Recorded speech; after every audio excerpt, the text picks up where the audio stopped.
What's up? What's up? What's up? What's up? What's up? What's up? What's up? What's up? What is up? How are y'all doing tonight? It is Friday.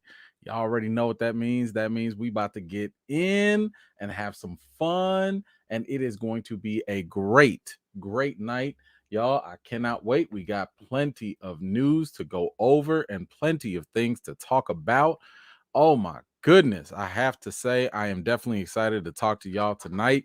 I don't, in case y'all have been following me, I have been doing a little traveling, doing some making a couple moves and everything. So it's been a very, very, very busy week. A lot of stuff has been going on. We gonna cover that in a minute.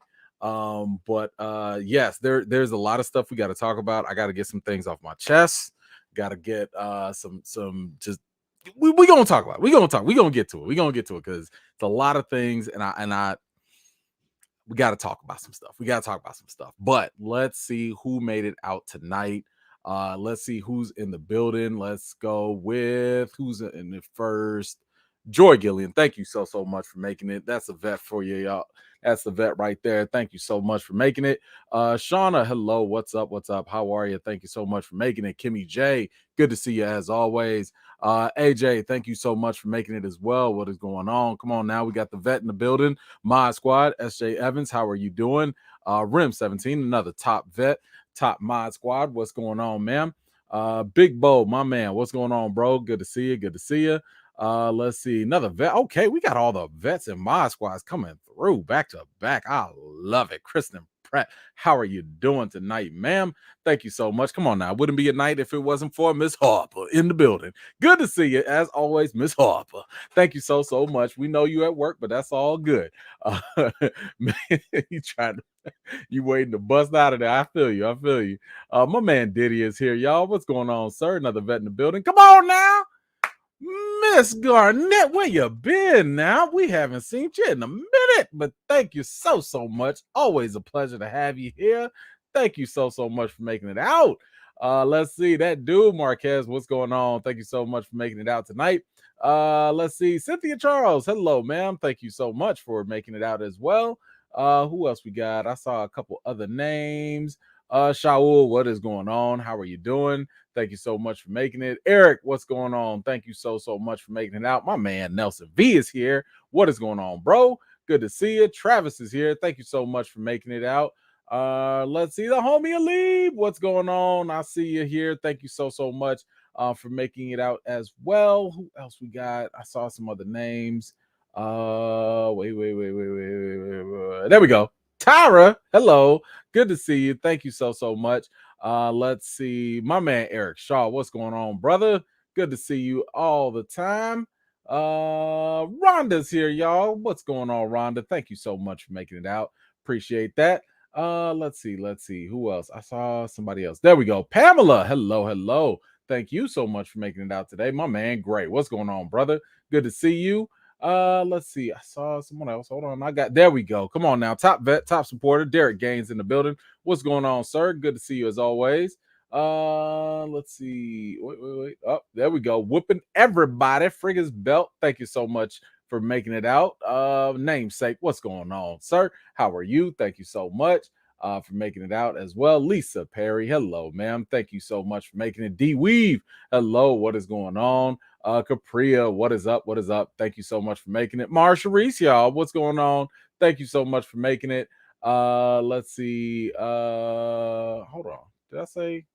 No, that was okay. There we go. Bucko, what's going on? I almost got you mixed up with Big Bo. All right, but Bucko, we got you too. We got you. Good to see you.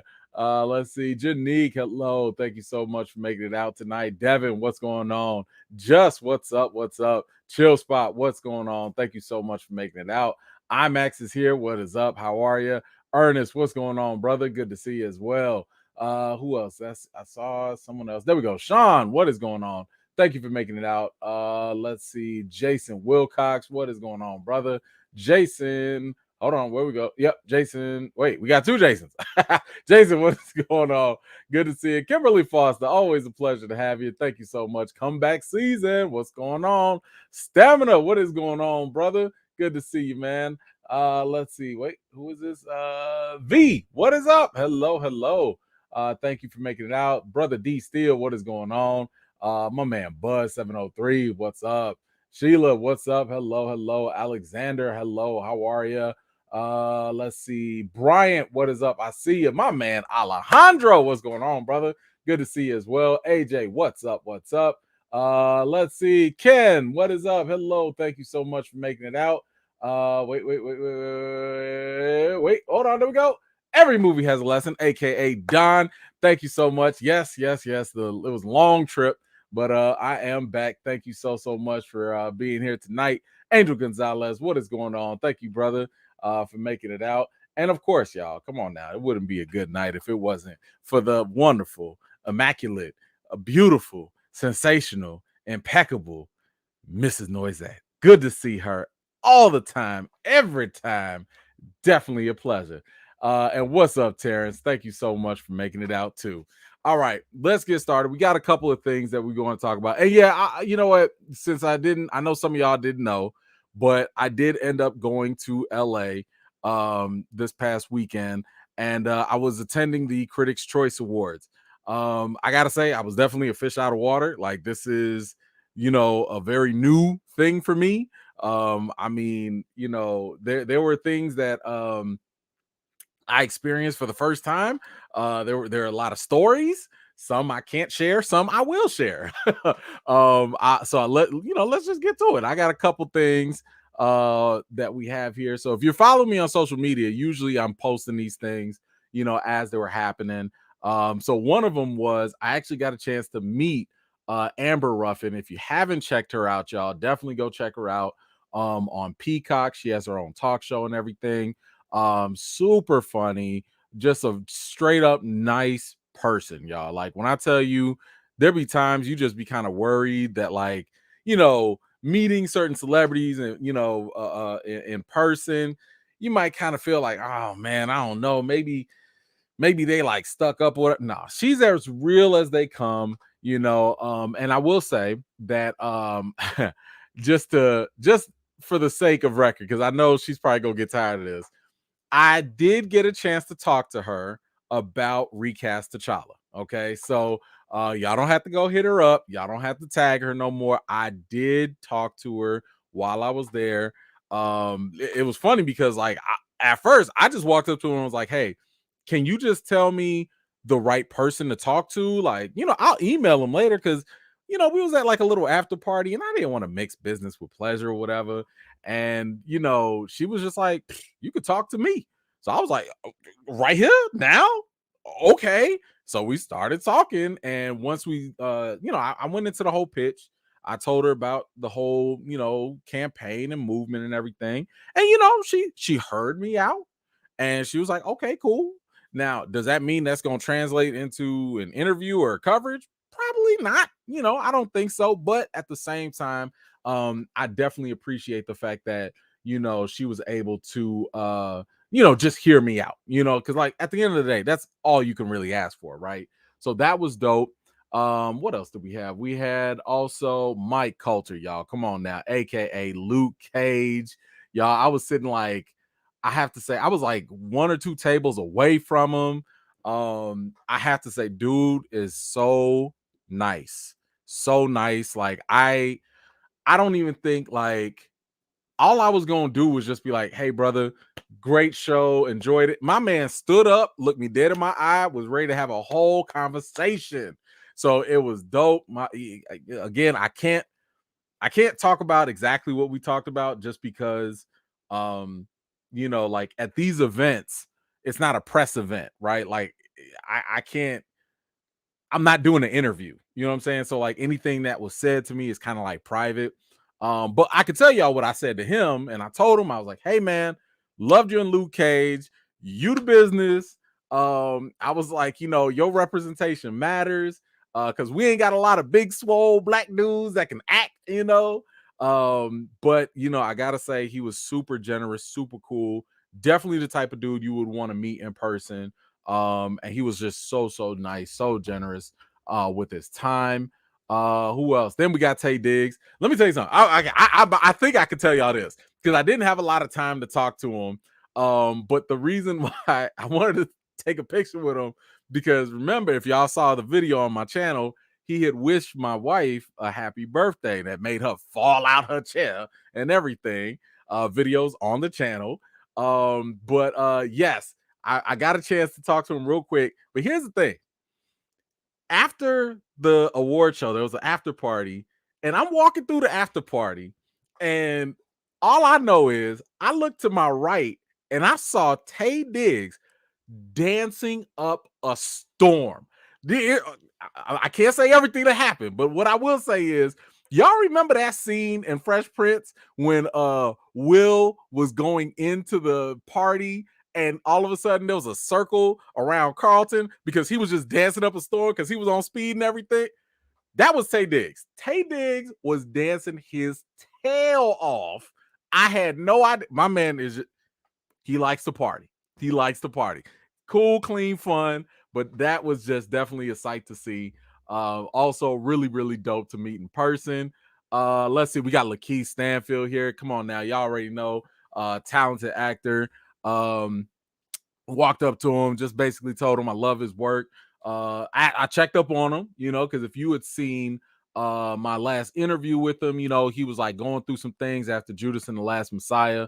But I did get a chance to, just follow up and just be like, yo, like, you've been good since. And he was like, yeah, thank you for asking, so like that was really cool. I also I told him I was looking forward to Atlanta. He did tell me Atlanta season 3 was gonna be off the chain. So I told him I'm gonna hold him to it. So look, that right there, we got that to look forward to. So he was definitely really, really cool, dope to meet in person as well. Y'all, okay. Guillermo del Toro. I gotta tell y'all about him real quick. Guillermo del Toro. This is an Oscar award-winning director. Okay, like this is the guy. This is the dude that makes movies that Hollywood loves. Hellboy, just a whole bunch of other movies and stuff. And I walk up to him. He's sitting down. I walk up to him and I was like, "Hey, Mr. Del Toro," because I didn't want to bother him. I just wanted to, say like, "Hey, I appreciate you." I go up to him and I was like, "Hey, Mr. Del Toro, me and my daughter, we love that Netflix series, Troll Hunters, and all the other movie, shows that came around." And I was like, "Yo, really, really love that show. And thank you for the movie. Like my daughter and I watch it all the time." This man sprung up. I didn't know he had hops. He jumped up out of his seat and gave me the biggest bear hug. I don't know. He's like, "Oh, he got a thick Spanish accent. Oh, my friend. Oh, that makes me so happy. Oh, my friend, thank you so much. Out of all the movies I've ever made, this is the best thing I've ever done." I was like, "Okay, all right, okay." He was shaking me all the way up, but it was just so dope because people come up to him all the time talking about like, "Oh, I love Crimson Dawn, this and this, all these other movies." But this man was excited over some animated cartoons, and he loved the fact that me and my daughter was watching it together. But it was just so dope, And of course, I asked for a picture, and he was like, "Yes, of course, of course." And I'm like, "Okay, take the picture, take the picture." But he was absolutely a joy. That dude right there is everything. I'm telling y'all. Let's see who else was it. So yeah, okay. So now you just gonna have to go to my Instagram. I posted a lot of these here. Who else did we meet? Y'all, the GOAT. The GOAT. Y'all see him.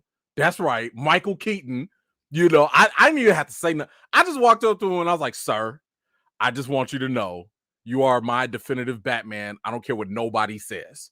And I've already told y'all that he is my Batman. He is the GOAT Batman for me. Super nice. Let me tell you, okay, when I tell y'all that these celebrities be nice, first of all, I had to scope them out. I had to look at them and see how they interact with other people before I go walk up to them, right? And Michael Keaton, of all people, one of the coolest things about him was the fact that like he was leaving and he had to like go to the bathroom or something.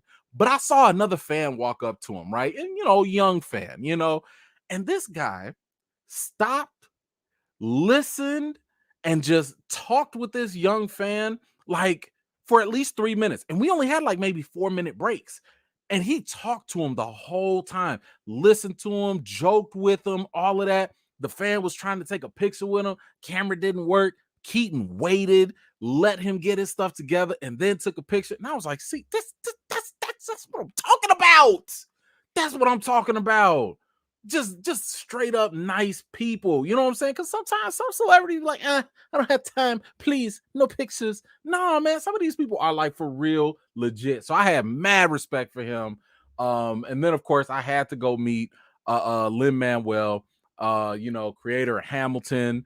But that was really more so for my daughter because she loves Lin-Manuel. She's like, she watches Hamilton like all the time. So there was no way I could be in the same room with him and not at least speak to him. So it was definitely dope to be able to run into him.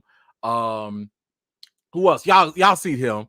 Y'all know him, right? Like, Andrew Garfield, we got Serena Williams, the GOAT, another GOAT in tennis right there. So listen, great night overall. There were a couple pictures I could not take. Let me see. Can I tell that story? Okay, so I almost I haven't posted this, but I did take a picture with Halle Berry back in December. So I have to go back and post all those things later. But this time I walked up to her, right?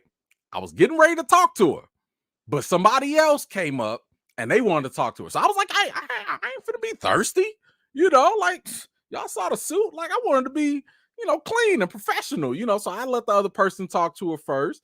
I was like, yo, I'll take the picture for you, like I took the picture of him and everything. Halle looked at me. I looked at Halle. I was getting ready to say something and I started going in my pocket to pull out my phone, right? And as I'm doing that, this big old security guard right next to her was just like, and I look at him like, and then Halle's looking at me like, and I'm like, never mind. I gotta go. All right. I'm good. Yeah, I didn't want no trouble. I didn't want no, because the security guard was a big look. I'm a big guy. This dude was way bigger than me. Now he was looking at me a little too hard. And I was just like, no, I don't want no trouble. No, I don't even want you to think that I'm pulling something else out my pocket instead of a phone. So I was like, you know what? I already got my picture with Halle. I can die happy. I'm fine. I don't need to risk my life. So I was out. That was that. Let's see. I don't think I'm allowed to post the video so I can describe it to you. In a dance scene, right? Like at this party. And while I'm in this area, DJ popping, bumping, everything's going, everybody dancing and all that, right? As I'm walking in, so first of all, there are so many celebrities there. I didn't even know half of the people there. I walk in, I see Taika Waititi walking right past me with Rita Ora. I was like, ain't you the Thor director? Okay, there goes that. I walk a little bit more. All of a sudden, WandaVision, Elizabeth Olsen just walked by. I'm like, I love you. She was like, oh my God, thank you. I was like, yeah. Then Issa Rae walked by. I was like, oh my God, you so good. You Issa Rae. She was like, yes, I am. Dope, great. But here's the thing. I go up to the party, like where everybody dancing or whatever. Lin-Manuel is in the middle of like everybody quoting every single word to every single song that was ever played that night. When I tell you Lin-Manuel is a human, just iPod music player, he's a human Spotify. Dude knew literally every lyric to every song that was just quoting it. You know how most people just know the hooks. Nah, he know all the bridges, he know all the chords, he know all the lyrics, okay? Right next to him, Amber Ruffin is like dancing up a storm in the corner. Then next to him, I didn't know this, Kristen Wiig. Y'all remember Kristen Wiig from Bridesmaids? The cheetah chick from Wonder Woman 2. Kristen Wiig is out there dancing a storm. You know how like when people be making circles, when people be dancing and stuff, she's in the middle. I'm sitting here like, when she get all these moves? I never knew. She was dancing up a storm. And here go the other thing. No big deal. I'm sitting here dancing, I'm like, just, I'm being cool with it, just a little shoulder shrug, a little two-step, nothing too crazy. And then I see like this white dude in front of me, and he's just like, I'm like, what? Who is this? What? Because you making me look a lot better here with all this whatever dance you call this. I don't know if that was the Thriller or whatever. My man is just dancing the storm. It was only the CEO of Netflix. I'm like, yo, this right here, mind blowing, y'all. It was a night of my life. It was great. And I have to say, none of this definitely would have been possible if it was not for the support of my wife, because she was the one that pushed me to even go. Like, I at first was not gonna go. It was real last minute. But you got to have somebody in your corner that pushes you when you doubt yourself, because I can't say too much of why I wasn't gonna go at first, but some things were not lining up right, and but it was because of her support that I ended up going, and it was a really good experience, not just for the fun. I mean, the pictures, that's great, but more so for the business side of things, because those are business trips. So definitely shout out to her. Make sure y'all get a partner that supports y'all heavy like that as well. Oh, can I say this? Yeah, I don't think she can. Yeah, so while I was walking through, oh nope, never mind. I can't say that. Nope, because that I don't want TMZ to get on it. Never mind. Fun party, fun event, good stuff, y'all. It was lit. Okay. Let me scroll back up. I see I'm missing a couple comments. Let's see. I'm gonna have to go and share with you. Like, I'll post, because I still haven't posted the pictures from when I went to LA in December. And I got stories with those too. So I gotta post those later. But let's see what we got. Howard D, thank you so much. That MCU Inhumans debacle scared Marvel from even making Kamala an Inhuman. That and her powers, she lost damn near everything. Well, yeah, Marvel's, I think there are other reasons why they changed her up, but we'll talk about that when we get to the trailer reaction. But thank you for that, Howard. Appreciate you. Derek, what you got? Is that Kanye West email? Yes, it is. It is Kanye West. This is my Kanye West getting snapped away by Thanos. Remember the old Kanye? We don't got the old Kanye no more.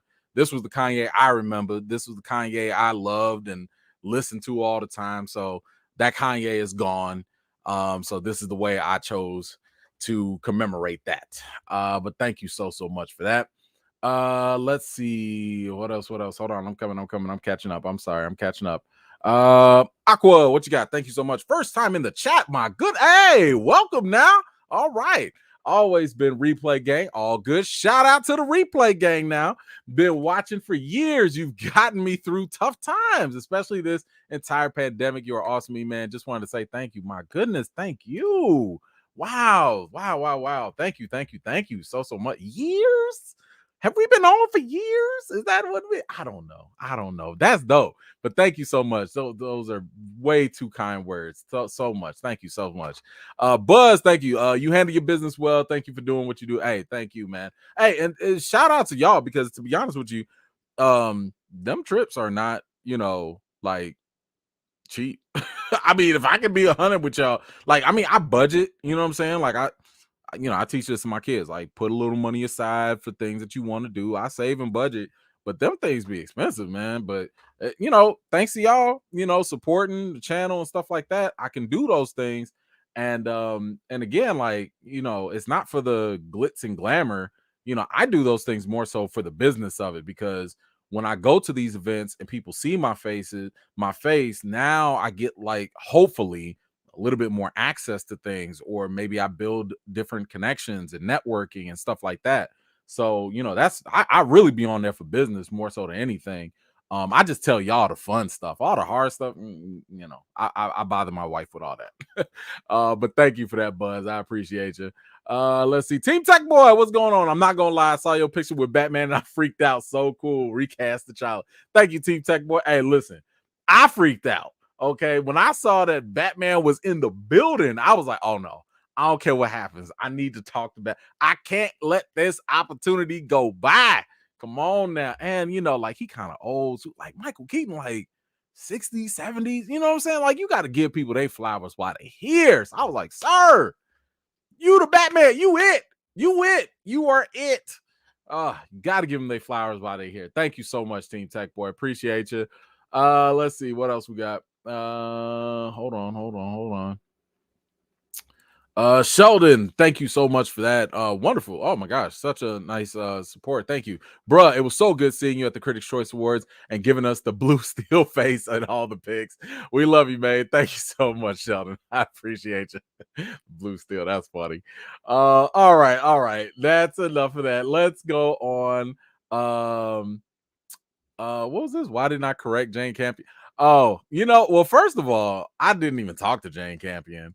I know what you're talking about. Like, so, but the situation that happened was Jane Campion went up on stage, and when she won the Best Director award, she had basically said she made a comment totally unnecessary where she was like, shout out to Venus and Serena Williams, but unlike y'all, I have to compete against men directly. Like I was sitting in the audience like, that's really like, why'd you say that? But somebody had posted it online and it was going viral real fast. But the thing is, by the time the event was over and we went to the after party, Jane had already gone and apologized to him. So, like, word got to her at that time and she already apologized. So, it was a dumb comment. Like, here's the other thing. I think a lot of people didn't jump on her at first because when you listen to her talk on stage, you can tell she's not a talker. Like, she's a director. She's someone that stays behind the camera for a reason.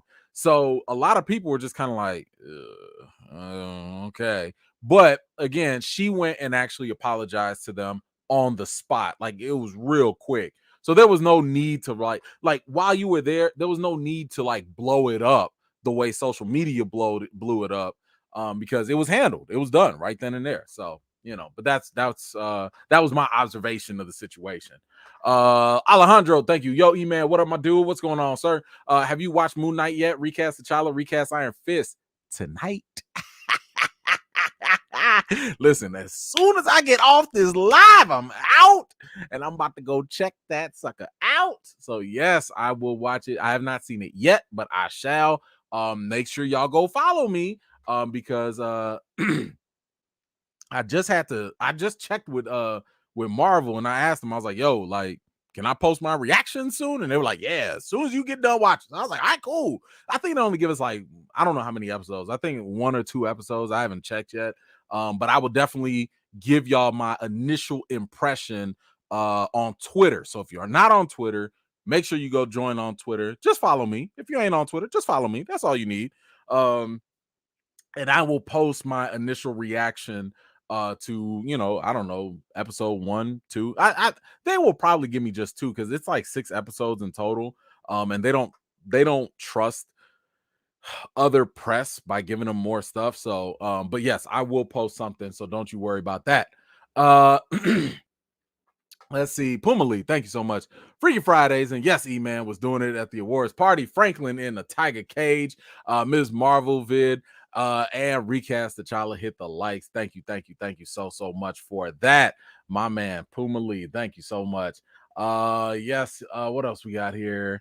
Okay, so I need to okay.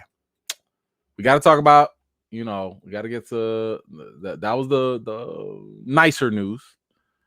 We got to get through some other stuff here. In case you haven't heard, fortunately, actor William Hurt has passed away. You might recall him as being Thunderbolt Ross from the Marvel series. He was also, Kiss of the Spider Woman. He's been around for a long time. He's been around for a long time. But he unfortunately passed away earlier this week. Um, and here's the thing. I wanted to address this passing. One, obviously, because it sucks. We don't life is too short. We don't like this, right? But I wanted to, because I saw what I know the first thing a lot of y'all were thinking. I know what it was. And I saw a lot of people online saying it. And I want to remind people that this is not the time to talk about recasting. It just isn't. It's inappropriate. I know you might think it. I know you might be anxious for it. And I'm not gonna lie and act like the thought didn't come across my mind too. However, the man hasn't even been buried yet. Remember how we all felt when Chadwick Boseman passed away, and Screen Rant, ironically, who I write for now, Screen Rant was quick to post an article, who can replace T'Challa? And it was like, yo, have some tact, have some decorum. What is going on? Don't be uncouth, you know? So the same way a lot of y'all did not like the idea of when Marvel made a quick decision within minutes about, once they heard Chadwick pass, and they were like, oh, we're not going to recast. We're not going to. Let's also pump the brakes. That's all I'm saying. Let's also pump the brakes. When some time has passed, I'm sure we will address it. When some time has passed, I'm sure Marvel might do. I don't know what Marvel will do. Maybe they'll recast, maybe they won't. But honestly, I'm not thinking about that right now, because a family just lost a loved one. The industry just lost a really good actor. So I just want to encourage everybody to kind of just be respectful, the same way we would have wanted people to be respectful with Chadwick. Let's be respectful with this situation. Again, this is not the time to be trying to hold Marvel accountable, and what you gonna do, Marvel. This ain't the time. I'm not saying don't have a conversation. I'm just saying let's not have it yet. Golly, let people mourn the man. Let them go in the ground first. So we don't want people thinking that the recast T'Challa fam is insensitive, because honestly, it'll make us look like hypocrites. So let's just chill on that. Now, the other thing, I was about to come on here and not I'm not gonna say I was gonna say like all these glowing words about him, because honestly I didn't know William Hurt outside of a couple other roles that he did, and mainly Thunderbolt Ross. Like, that was the main thing I knew about him. But man, it was like right after a couple days when he passed, I guess his partner, somebody or whatever, came out and was talking about how she was a survivor of abuse and like domestic violence and stuff. And that was kind of like, yikes. She said here, but our relationship quickly morphed into a different cycle. Bill would snap, physically shove, punch, and beat me, followed by tears, apologies, and offer me expensive gifts and stuff. And I'm not even gonna judge nobody right like that. Like, maybe he redeemed himself, maybe he went through the process or whatever. I just know that reading this, it just kind of reminded me, and I just want to remind everybody, hey, do the best you can to live your life right. You know what I'm saying? Like, live your life the best way you can, so that way, when you are gone, people got nothing but positive things to say about you. um it's sad to hear that, but and I'm not downing her. I'm not downing her experience. Obviously, she went through something that was tragic. But just a friendly reminder, like, man, please make sure y'all, life is too short. Make sure you do whatever you got to do, repair whatever you got to repair. Don't leave this earth, worse than when it came in, than when you came. So, you know, either way, rest in peace to William Hurt, and thoughts and prayers to his family. All right, let's go. We got hold on, I got a comment here. Boom, Howard D. Ross was probably gonna go red soon. Yeah. I mean, they did have plans for him to become the Red Hulk. He was definitely going. I don't know if he shot anything yet. But he I can't do that now. But yeah, that was the plan for him. That was the plan. Whoa. Okay, hold on now. We got some breaking news here. Hold on. I didn't even know about this now. Hold on. Star Wars is adding Christopher Lloyd to the Mandalorian season 3. Wow. Okay. What are they saying here? This is new. Back to the Future actors on the call sheet for the Mandalorian. Let's see. Character details for this role are being kept locked in the trunk. Okay. But is described as a guest starring in nature. Lucasfilm could not be reached for comment. Okay. All right. So they ain't got no news, basically. But Doc, wow. Okay. Listen, I am too pumped and set for Mandalorian season 3. I cannot wait. I think it is going to be phenomenal. It is going to be greatness in the making.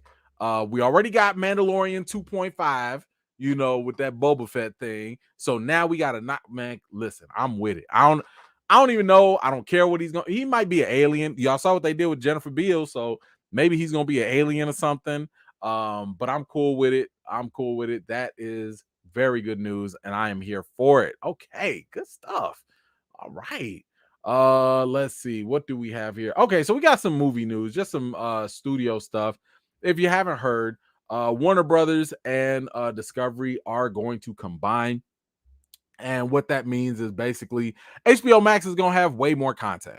So all the Food Network and, Shark Week and all that other stuff, all that is going to be coming together. Probably like some more sports and things. All that is coming together. And basically, look, if you are a HBO Max subscriber, this is great news. This is great news because now you got more content. And I've been saying for the longest, like the ranking system that I have it at is Netflix is number 1. And then I would say maybe Disney Plus, but Disney Plus has more potential, but Disney Plus is kind of up there. Then you got HBO Max, like right there in third. And HBO Max, the only thing, it had good quality. There's really good quality on HBO Max, but they didn't have a lot of quantity. But now this right here, I do think that it could be up there. I would say Hulu, but Hulu's kind of like, I don't know. Hulu be kind of hit or miss. I don't know if there's enough to draw people to Hulu like that, but I kind of include Hulu with Disney Plus just because Disney damn near owns Hulu anyway. So it's kind of the same thing in my mind. But yeah, so like, Netflix, HBO, I'm sorry, Netflix, Disney Plus, HBO, and then maybe right after that, I would say would be Amazon, because Amazon is coming up. And in case you didn't know, Amazon is not only are they doing exactly what oh man, I misspelled that wrong. Not only are they doing the same thing, but Amazon just bought MGM. So what they just purchased for $8.5 billion, they just bought MGM. Now, what does that mean? MGM, they got what? Legally Blonde, RoboCop, Rocky, and Creed. And what else do they have? James Bond. They got all of that now. So now all that stuff is coming to Prime Video, so like, hey, this to me, Amazon is loading up. I really think, because like I said, Netflix, Disney, Hulu, HBO, and Amazon. I think Amazon is going to leapfrog HBO real soon because they still got the Lord of the Rings that they put like, I don't know, $400 million or something. It was something stupid. They got Lord of the Rings coming up. They still got The Boys coming up. They got Invincible coming up. Like, Amazon ain't playing. Okay, Amazon is not playing. And I don't know if I think this is the same thing. I think. But I think MGM also owns Epix, I think. And Epix got a couple sleeper shows on there too. Now, some of you, I'm sorry, I don't recall exactly who said it, but some of y'all have been telling me, E-Man, you gotta watch From on Epix. From is right now my favorite show. Right now, out of all the stuff I've been watching recently, From, From, From, go watch From. Go watch it. Eden, was that you? I think it was you. I think it was you that told me to go watch that. From, so good. So good. Oh my gosh. When I tell you I be on every single episode, like, just what the hell is going on? I don't know what the hell. I can't even make theories on what's going on because I don't know what it is. I don't know. Go watch From. Go watch From. Is it on Amazon? Is it on Amazon? Oh, if it's on Amazon, y'all got to go run and watch that. Oh, y'all got to go run and watch that. Please, please. What's From? Okay. Here's the thing. We don't know what From is. If you watching From, you don't know what From is because nobody knows. So I guess like a quick way to kind of describe it. You got people in the town, and anybody in the comments, do not spoil it. Do not spoil it because the biggest thing. Hold on, I gotta talk to y'all about this. The biggest thing with From, first of all, it's a horror type of thing. So if you're not into horror, you can't watch From. But the biggest thing with From is it's a huge mystery. It's a huge mystery. The moment you start this up, you don't understand what's going on. All you know is that and I'm trying real hard not to spoil it for people. There's a remote town, very small town, and you can't go out at night. Why you can't go out at night? You're going to have to watch. You'll know in the first 5 minutes. The first 5 minutes of From, you're going to know why you can't go out at night. But the whole series is about trying to figure out where they are, what's going on, why it's going on, and that's it. That's it. That's all I'm gonna tell you. That's all I'm gonna tell you. Go if you don't like it in the first 5 minutes, throw the whole show away. Them first 5 minutes hooked me. They hooked me. So anyway, go watch From. I'm waiting to see. I think I might cover it. I think I might go ahead and do some breakdowns or something on it. But if it's on Amazon, please watch it. It's so good. The only hope I have is that it doesn't turn into something like Lost. I hope it's not something like Lost, like, how did we get on this island? What is going on? What's this black smoke monster thing? And then have some stupid ending. That's the only thing I'm hoping they don't do. But From, y'all gotta watch. Ooh, listen. Ooh, this show turn up. I love it. Thank you. So thank you to, I think it was Eden, and thank y'all to all of y'all, whoever told me to go watch From. Ooh, that's so good. That thing be having me up late at night watching every episode. Love it. All right. So let's wait, hold on, let me make sure I didn't skip anyone. Hold on. I did not know I was about to go gushing over From. Hold on. Okay, there we go. Hold on. I got you. Mara Sharice, what you got? I finished Boba Fett. Okay. Not enough Boba or Fett. Yeah, we trying to tell you. But I really liked it. Okay. What should I watch for more context? Mando, Clone Wars, all of it. All of it. All of it. Yes. Mando, Clone Wars, yes, and yes. Yes, ma'am. That's that. You got to watch all of that. and again, I still need to I haven't had time. I got to make a video to give y'all a guide on how to get caught up, because honestly, I don't even think the movies matter no more. But I'm gonna give y'all a quick and dirty guide on how to get caught up, so that way you can get prepared for the Obi-Wan series that's coming up too. And the Ahsoka series. So like all those things are gonna come up. But yes, absolutely, right from the jump, I would say, if you have damn, it's too much. Definitely Clone Wars, definitely Rebels, and that'll get you a lot of background information that you need to know. But yes, to your answer, yeah, to your question, yes, all of them. You got to. And those are the best ones. My man Matthew Collins, what's been up, dog? When Amazon purchased MGM, that's why a Teen Wolf movie is in the works. Boom, there you go. There you go. Good stuff. Good stuff. Thank you, Matthew.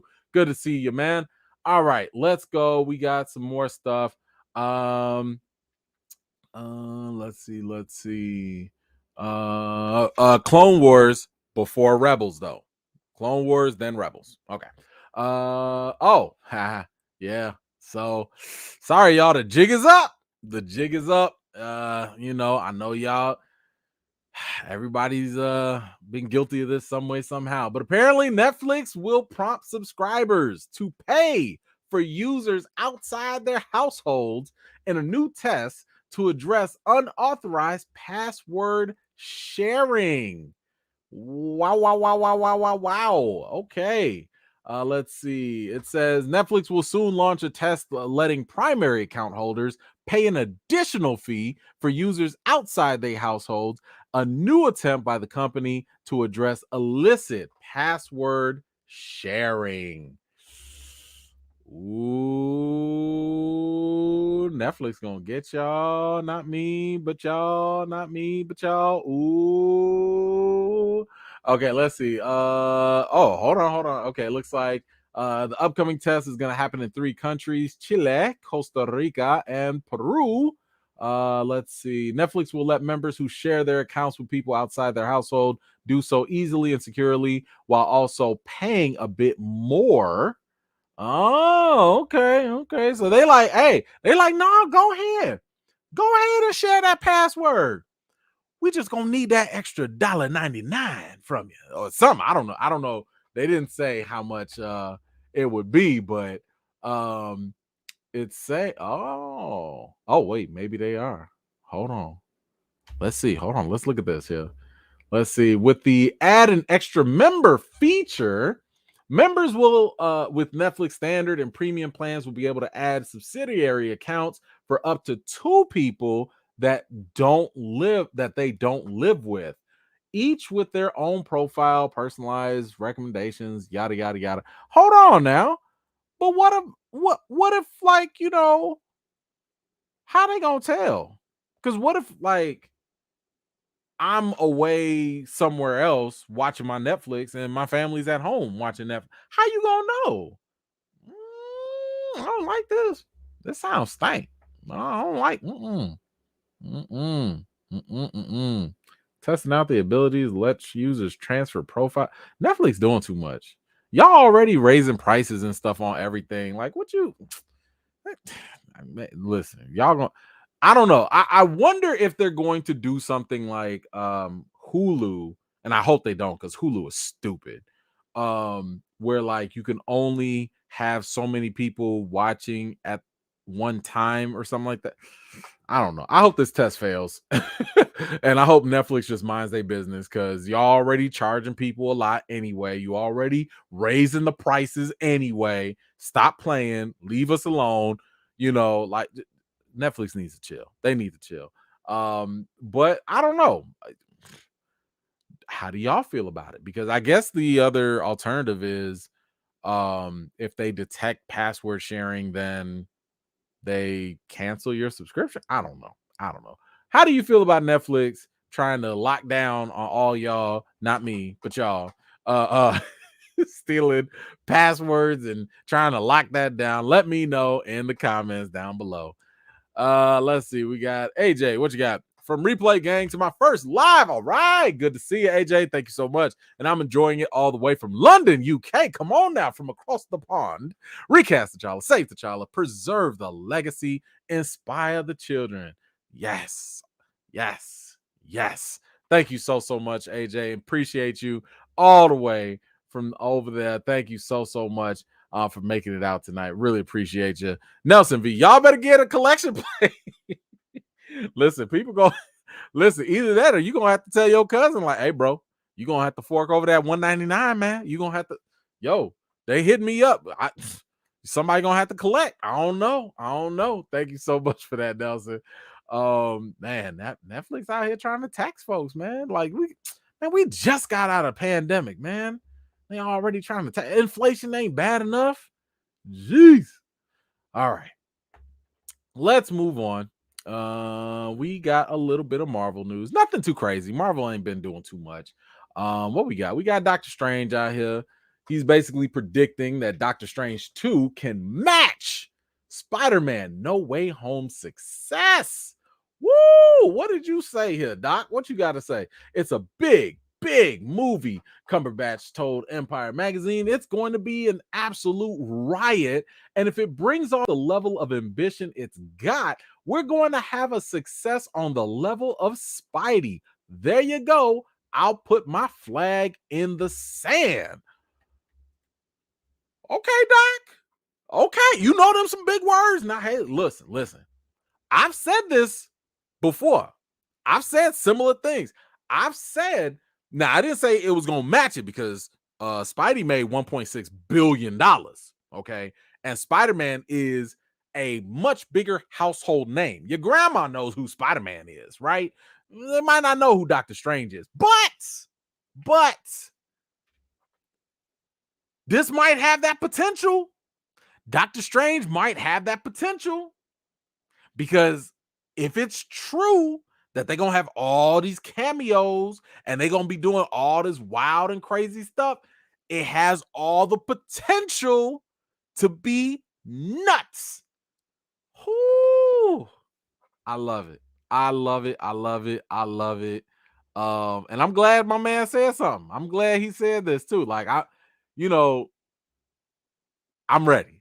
Y'all already know. Watch parties on deck. The second that come out. Listen, I usually have to chase people for my watch parties, right? Like when I'm doing watch parties, I usually have to text people and email people and all this, like, hey, you want to go? And this was the first time last week I had one or two mamas hit me up like, you got something going on? I was like, what? You got a watch party coming up? I was like, oh, yeah, Doctor Strange. Cool. I'm bringing like 8 kids with me. I was like, well, okay. All right. So y'all already know it's going down. The second this comes, the second them tickets going, listen, and I'm gonna tell y'all this right now. I tried to warn people with Spider-Man. People didn't listen to me, but I tried to warn people. When tickets go on sale for Doctor Strange 2, I need you to hurry up and get your tickets. If you want to be savvy about it, a lot of people going to try and get their tickets for opening day. If you want to save a little money, go and get your ticket for next Tuesday early. The second that happens, because that $5 Tuesday is going to go by like that, depending on your location and theaters, of course. But I'm telling you, them Doctor Strange tickets, I had the same feeling for Infinity War. I had the feeling for Endgame when it happened. I had the same feeling for Spidey when No Way Home came out. And I'm telling you, I got the same feeling. Listen, the critic census, I got these little critic movie census. It's going to happen with Doctor Strange. Don't be surprised if ticketing websites crash, or whatever. Okay, y'all gonna be sleeping, be like, how come I can't go see Doctor Strange? And here's the reason why you want to rush to get your tickets. The reason why you want to rush is because there's a good chance that the strongest element in Doctor Strange 2 is going to be the cameos, okay, or the surprise guest appearances. We already are, pretty strong conclusion that Professor X, Patrick Stewart, is going to be in there. So we betting on that. But who else is going to show up? The reason I'm telling you, you don't want the internet spoiling those surprises for you. Okay. You don't want the internet to be like, dang, it was blah. Oh my gosh, this person showed up. You don't want the internet to do that. You want the movie to surprise you, because when that surprise element is gone, you can never get it back. This is why and I'm sorry to rant on this. This is why I don't understand why people say you don't mind spoilers. You not realize that spoilers take away something you can never get back? You can never get back a surprised feeling, the feeling of not knowing. You don't get that back. Once it's gone, it's gone. So it's kind of like you don't want that. You don't want to lose that when it could be something so unique and special tied to your movie going experience. Just saying. Just saying. So just go ahead. Go ahead and get your tickets now. I act like I'm working for the theater or something. But I don't care about the theaters like that. What I care about is your personal movie going experience. I want it to be great. I don't want it to be ruined or spoiled or whatever. So anyway, that's my little PSA message for that, because it's definitely I cannot wait. I cannot wait. Let's see. Let's get to these comments. Matthew Collins, thank you so much. What are your thoughts on Agents of S.H.I.E.L.D. not being part of the MCU canon?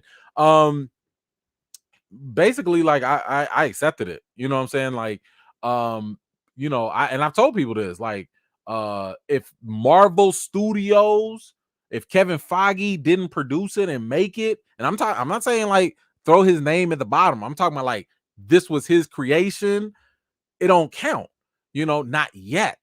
There was a plan for it to become, integrated, but the way I think it was Ike Perlmutter or Jeff Loeb, one of them, they had beef with Kevin Feige. So they was just like, you go do your thing, Marvel Studios, we gonna go do our thing. So it's not canon. But that doesn't mean it can't be. And what I mean by that is they're going to have to do something to bring them back into the MCU. Maybe through the multiverse, maybe through time travel. I don't know. But right now, they're not canon. And that includes, Agents Peggy Carter, Agents of S.H.I.E.L.D., and basically all the other Marvel TV shows. Maybe, here's the thing, maybe in Doctor Strange, while he's jumping from multiverse to multiverse, maybe he runs into him. All you got to do is see Agent Coulson one time, canon. That's it. The moment, like that's what I'm trying to tell people. Like, it doesn't take very much to make something canon. The moment it touches the MCU screen, it's in there. So all the old Spider-Man with the GOAT, Tobey Maguire, like those are canon now. Those are now MCU movies. The Andrew Garfield movies, those are now MCU movies. It's all canon now. This is one of the reasons why, by the way, I'm also saying they better put Blade in Doctor Strange 2. And I'm talking about Wesley Snipes' Blade. I need him to just show up somewhere, just smile with the fangs, do something, because Marvel wouldn't have been nowhere if it was not for Blade. Kevin Feige has said it himself that Blade saved Marvel. Okay. So the least that they could do is bring Blade into MCU canon and thereby make Blade 1998 the very first MCU movie. It's the least they could do. The least they could do. Just saying. All right, long answer, short question. Thank you so much for that, Matthew. Marcy, what you got? Oh boy. Okay. All right. Hold on. We got Marcy in the building. Come on now. Oh my goodness. Marcy. Oh, Marcy, thank you so much. Let me get some love to Marcy. Thank you so much for the Cash App. I appreciate you, ma'am. Oh my goodness, you're so generous. Thank you so much for helping to keep this channel afloat. Because I wouldn't be able to do half of the stuff without y'all. But thank you so much. Really appreciate you, ma'am. Every single time, for real. And while I'm here, let me also say thank you so much to Terrence. Thank you so much for the Cash App as well. Definitely appreciate that. And Jonathan, thank you. Thank you so much for the $2 Bitcoin. Yes, I will take that Bitcoin too. Thank you so much for the Bitcoin on Cash App. Appreciate y'all, all of y'all. Seriously, seriously, thank you so much for that. I really appreciate y'all keeping this channel afloat. Let's see, Nelson V, what you got? Rumors about Halle Berry, Storm variant, and Doctor Strange too. You know, I've heard the rumors, and this is the part. This is the part where I kind of kick myself because you remember, okay, I told y'all my story about Halle and the scary bodyguard or whatever. I saw her with that haircut, right? So she had that haircut and the hairstyle where like it was like half white and like the other, or whatever. So I'm so mad, first of all, I was so spooked that I was kind of like, I didn't even think about just saying, like, hey, Halle, you gonna be in Doctor Strange too? I didn't even think to ask that. But I'm gonna be on my game next time, I promise y'all. But yeah, if I were to bet money, I would say she will be in it. I have nothing to base that on. I have no idea. But I'm like, if you got Patrick Stewart, why wouldn't you get Halle Berry too?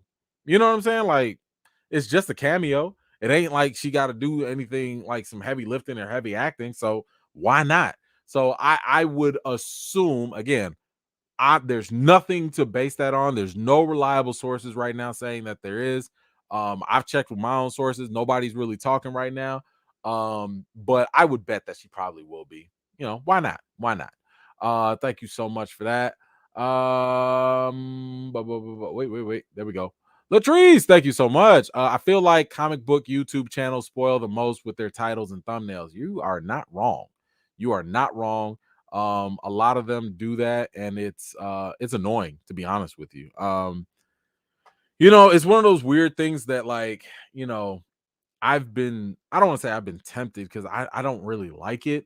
But I can't get mad at the hustle because it works. You know what I'm saying? Like, if they sit here and show you I don't know, Tom Cruise as Iron Man or something, people click on it. And when people click on it and they so thirsty for the news, even if it's not based on nothing, you got 1 million views. And guess what? That 1 million views, that's a nice chunk of change, especially on YouTube. So if you get that, you gonna keep doing it because you want them stacks of money. Now, again, I've just personally made it my own thing where, like, I don't get into the leaks and rumors and stuff. I could, but I just don't like that. You know what I'm saying? Like, I became a film critic because I hate spoilers. That was the one thing that drove me to start doing it. I hate spoilers so much.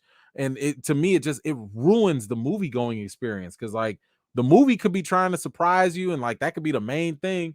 But, like, if you go in there knowing what it is, you're gonna walk out and being like, man, that movie wasn't all that. Well, you wouldn't have thought that if you didn't have it spoiled earlier. You know what I'm saying? So yeah, unfortunately, clickbait is real.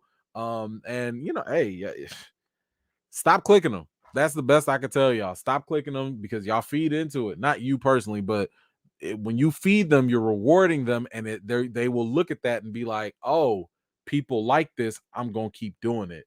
But yeah, they do spoil a lot, and it's sad. It's sad. It really is.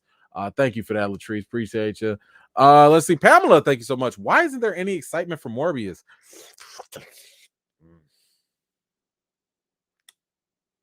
Hi. Um. So, I haven't heard very good things. Um. So for one, Morbius is being produced by Sony and not Marvel. Like, Marvel, this ain't like Spider-Man No Way Home, where it was Marvel producing and Sony in a partnership. That ain't it. This is all Sony. Sony has a tricky track record when they do things on their own. The Amazing Spider-Man movies, okay, to not so great. Venom 2. Um, Morbius. Here's my concern. My concern with Morbius: whenever you have a trailer show you all the best parts, or at least that's what it looks like, that's reason to be suspect. That's a red flag. Um, I'll put it to you another way. Another red flag, and I've told y'all about these red flags too. If you don't see a lot of press for a movie, and what I mean by press is you don't see a lot of interviews, you don't see a lot of people having access to those things. The studio's hiding stuff. Like the studio's not that confident in it. Um, it's not a good sign. I haven't listened when the movie come out. I think the movie comes out like next month or something like that. I ain't heard nothing. I I don't even have a screener yet. And usually the screeners for critics will come if it's a good movie and they really like it, it'll come like 3, 4, 5 weeks in advance. We have to wait until the embargo lifts to talk about it, but we'll get to see it early. But when it's not that good, they show it to you like that Tuesday before the movie comes out. Because that way you won't have enough time to talk about it. And if it sucks, not enough people will read your article or watch your video, and they'll just try and grab whatever money they can. So just take that as a red sign. When you don't hear and see a lot of excitement for a movie, it's probably because it's just not that good. Because if it was really good, the studio would generate the hype for it. Don't you recall what was going on with Spider-Man No Way Home? You saw Tom Holland everywhere. You saw Doctor Strange. You saw trailers everywhere. You saw all that stuff because they knew they had a quick billion in their pocket with that movie. You don't see that same energy with Morbius. Yeah, I'll leave it at that. I'll leave it at that. Let's see. Matthew Collins back at it. Actually, they made Agent Carter canon. When did they make Agent Carter canon? They did. Peggy Carter. Did they show her in something? I mean, Peggy has always been canon, but I don't know about her show. I have to look into it. I don't know. Maybe you know something I don't. But from what I understand, the show was not canon yet, or at least if you go to Disney Plus, it's still like in the Legacies catalog, like it's not in the main MCU canon. So I don't know, maybe they changed something. Jason, what you got? Y'all gonna let Miss Berry shine now? That's it. Hey, I ain't gonna stand in her way. That's it's fine with me. It's fine with me. Thank you so much for that. Cinnamon Star, thank you so much for that. The $1.99. Appreciate you. Let's see. Y'all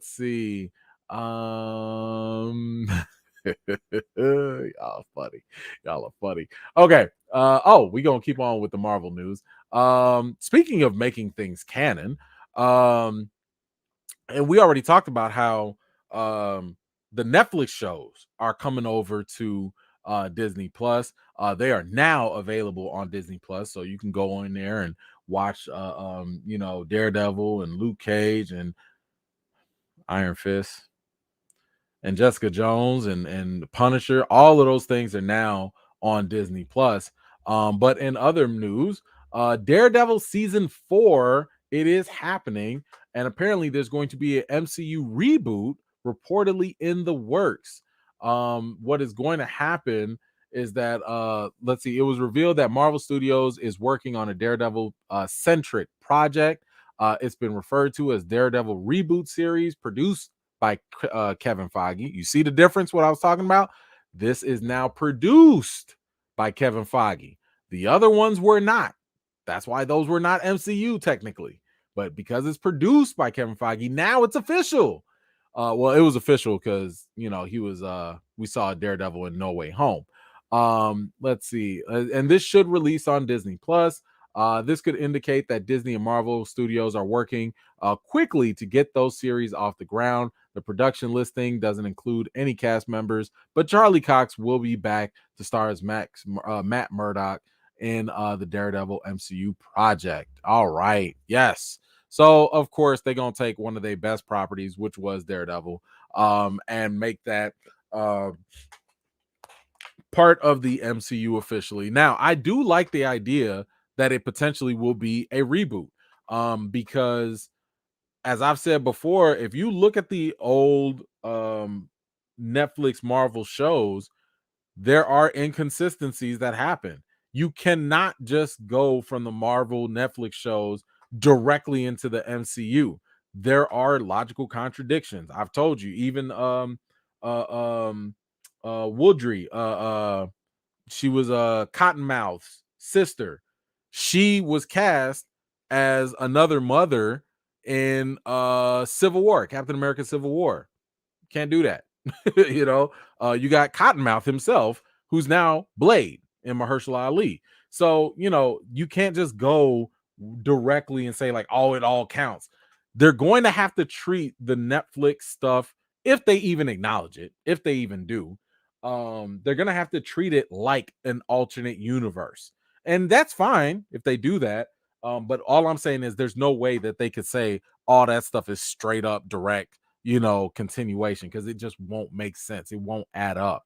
Because what they were doing with the Netflix TV shows, they were starting to go in a slightly different route than the MCU. They were an alternate timeline, if you want to put it that way.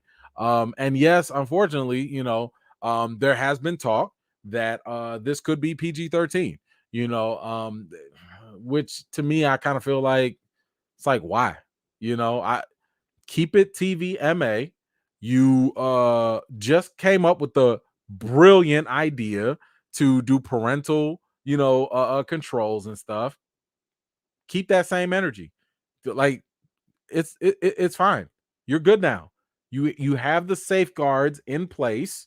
You have the built up audience that is already, accustomed to the blood, the violence, and all the other stuff that happens on the Netflix mature shows. Keep that same energy.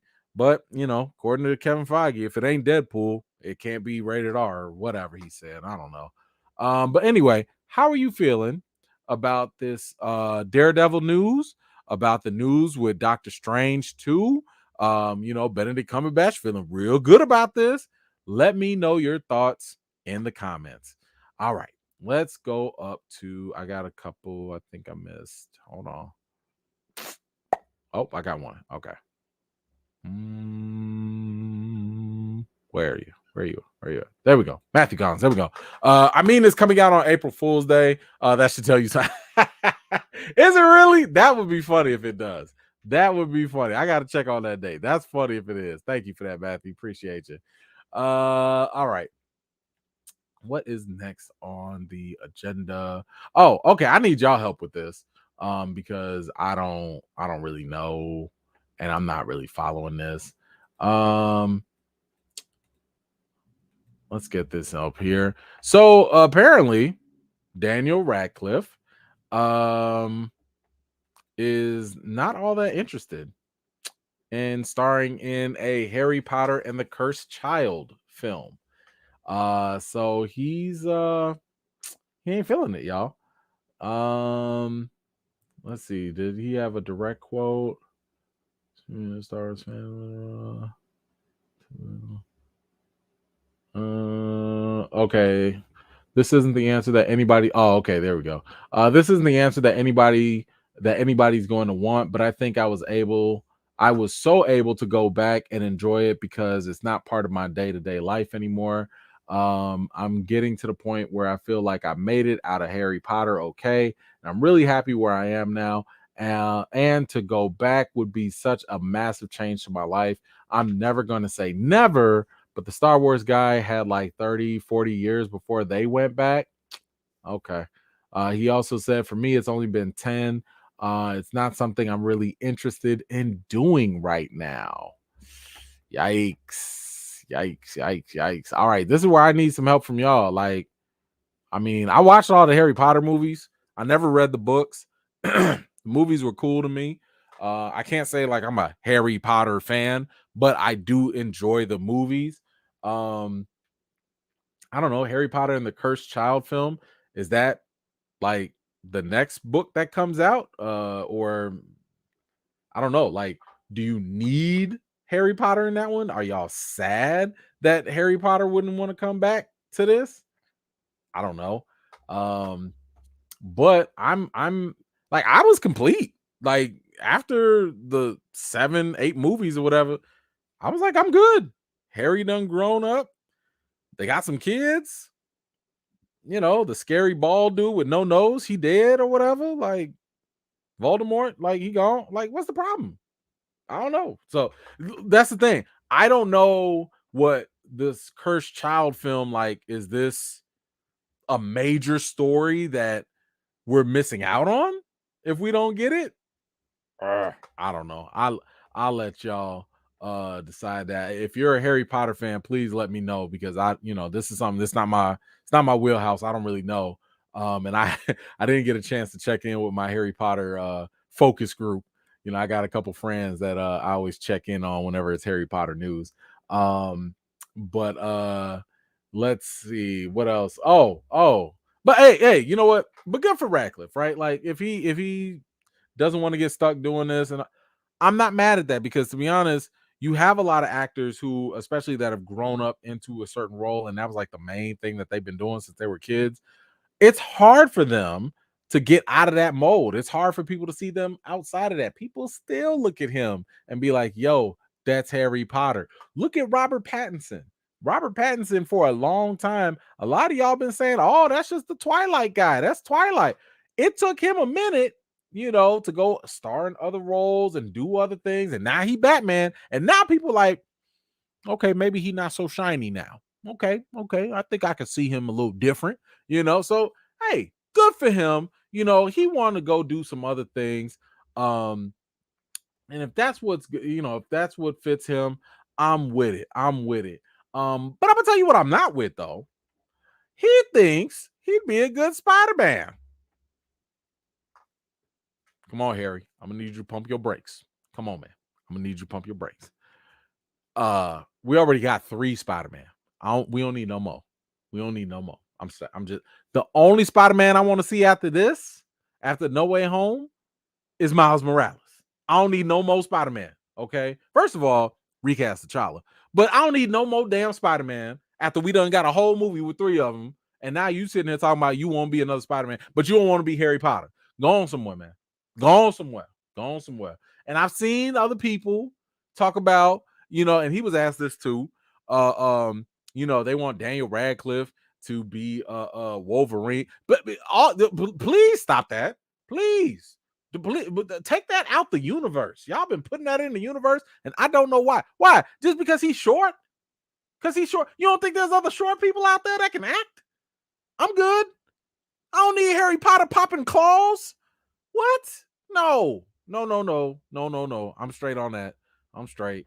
Yeah, we don't. I don't know. Maybe y'all see something that I don't. I'm good. I don't need him as Wolverine. I don't need him as Spider-Man. I'm fine if you want to be Harry Potter. I'm fine if he don't. Just leave that alone. Give me my Miles Morales and T'Challa. That's all I want right now. That's all I want. I don't know. Can y'all see him as Spider-Man? Can y'all see him as that? I mean, maybe I'm wrong. Let's see. What did he say here? The one I would be a natural fit for, because they were asking about him being in a superhero film. The one I would be a natural fit for now has been done by 3 very good actors. Tom Holland is incredible, and no one could ever replace him. So I'll let that one go. The 3 actors Radcliffe is referring to are Holland, Tobey Maguire, Andrew Garfield, who have all portrayed different versions of Spider-Man. You know what's so funny? He would be excited to play that role. He even said Tom Holland can't nobody replace him. First of all, yes, they can. Please. If Tom Holland died, God forbid, but if Tom Holland was done, died, retired, whatever, they would replace him in a heartbeat. Are you kidding me? You don't think they would run to the nearest gymnastics place and find some little white kid to go be the next Spider-Man? Stop playing. They will get whoever. Hey kid, you could do a backflip. You're Spider-Man. Stop it. But notice how they do that. Boy, these actors, they show love these roles that have been recast multiple times. Man, it's almost like it's an honor playing those type of roles.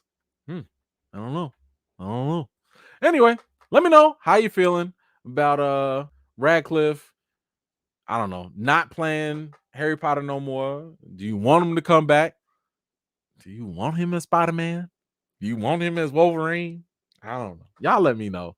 Just put it in the comments. Let me know what you think. All right. What do we got? I have comments I need to grab. Hold on. Let me go back. Hold on. I'm coming. Wait, nope. I got another one. Hold on. AJ, what you got? Forgot to ask you, did you see Mackie at the award? No, I did not. No, no. Sorry to disappoint. No, I did not. Thank you for that, AJ. Puma Lee. I better keep Daredevil. MA. Not even joking, a little. Marvel Knights all day. Bring Wesley's Blade and recast Tchalla. Please recast Iron Fist. Oh, so yeah. I don't know, man. Like, I don't know. For whatever reason, Kevin Feige has just got it in his mind that like PG-13, and don't get me wrong, I get the business side of it. The business side is when you make it PG-13, then more people can watch. I mean, and I'm not even gonna lie, even for my own kids, I have a 14-year-old, so obviously she can watch PG-13 stuff, but I don't allow her to watch, like TVMA stuff, which kind of sucks because that means she's missing out on things like Daredevil and Luke Cage or whatever. But I don't need her seeing Luke Cage get no coffee. You know what I'm saying? She don't need to see that. So but anyway, it's one of those things where it's kind of like, hey, if you open it up, make it PG-13, you broaden, the audience, means more money, more eyeballs. So I get it. I don't like it, but I get it. So it is what it is. But thank you for that, Puma Lee. Appreciate you. Let's see. Portia G, what's going on? Real fans knew the end was the last movie. The Cursed Child is a fan-made play that was approved by JK. Oh, okay. The Fantastic Beasts movies are just cash grabs. Yikes. Okay. I did not know that. I did not know. Thank you so much for letting me know that, because I had no idea what this Cursed Child thing was or whatever. Now I'm a little interested. I want to go see what it is and what it's about. But yeah, them Fantastic Beast movies, man, like those things have been lacking. Woo! The first one was like okay, but then like it barely talked about the dude with the animals or whatever, and then the second one was all about Johnny Depp in that, and I was just like, what is going on? Like this movie is a mess. And now this third one is like, I don't know. I saw the trailer and it's just, I like the actors. You got Jude Law, you got Mads Mikkelsen. Like, I love the actors. I just don't know if I care. Like, what was it? Secrets of Dumbledore and stuff like that, and him and his relationship with Grindelwald or whatever. Y'all just don't have enough in the story to draw me in. Sorry. I just don't care. I don't care. Anyway, we'll see what happens with it. Yeah, cash grab, that sounds kind of accurate. That sounds very, very accurate. Nelson V, what you got? Ben O'Reilly, Scarlet Spider, maybe. Hell no, hell no, hell no, no, no, no, no, no. The only reason I say that is because Ben Reilly has got one of the best, if not the best, Spider-Man costumes ever made. Scarlet Spider. Let me tell you something. You know the Spider-Man video game? I played that game for one reason: to get Ben Reilly's costume. That Scarlet Spider,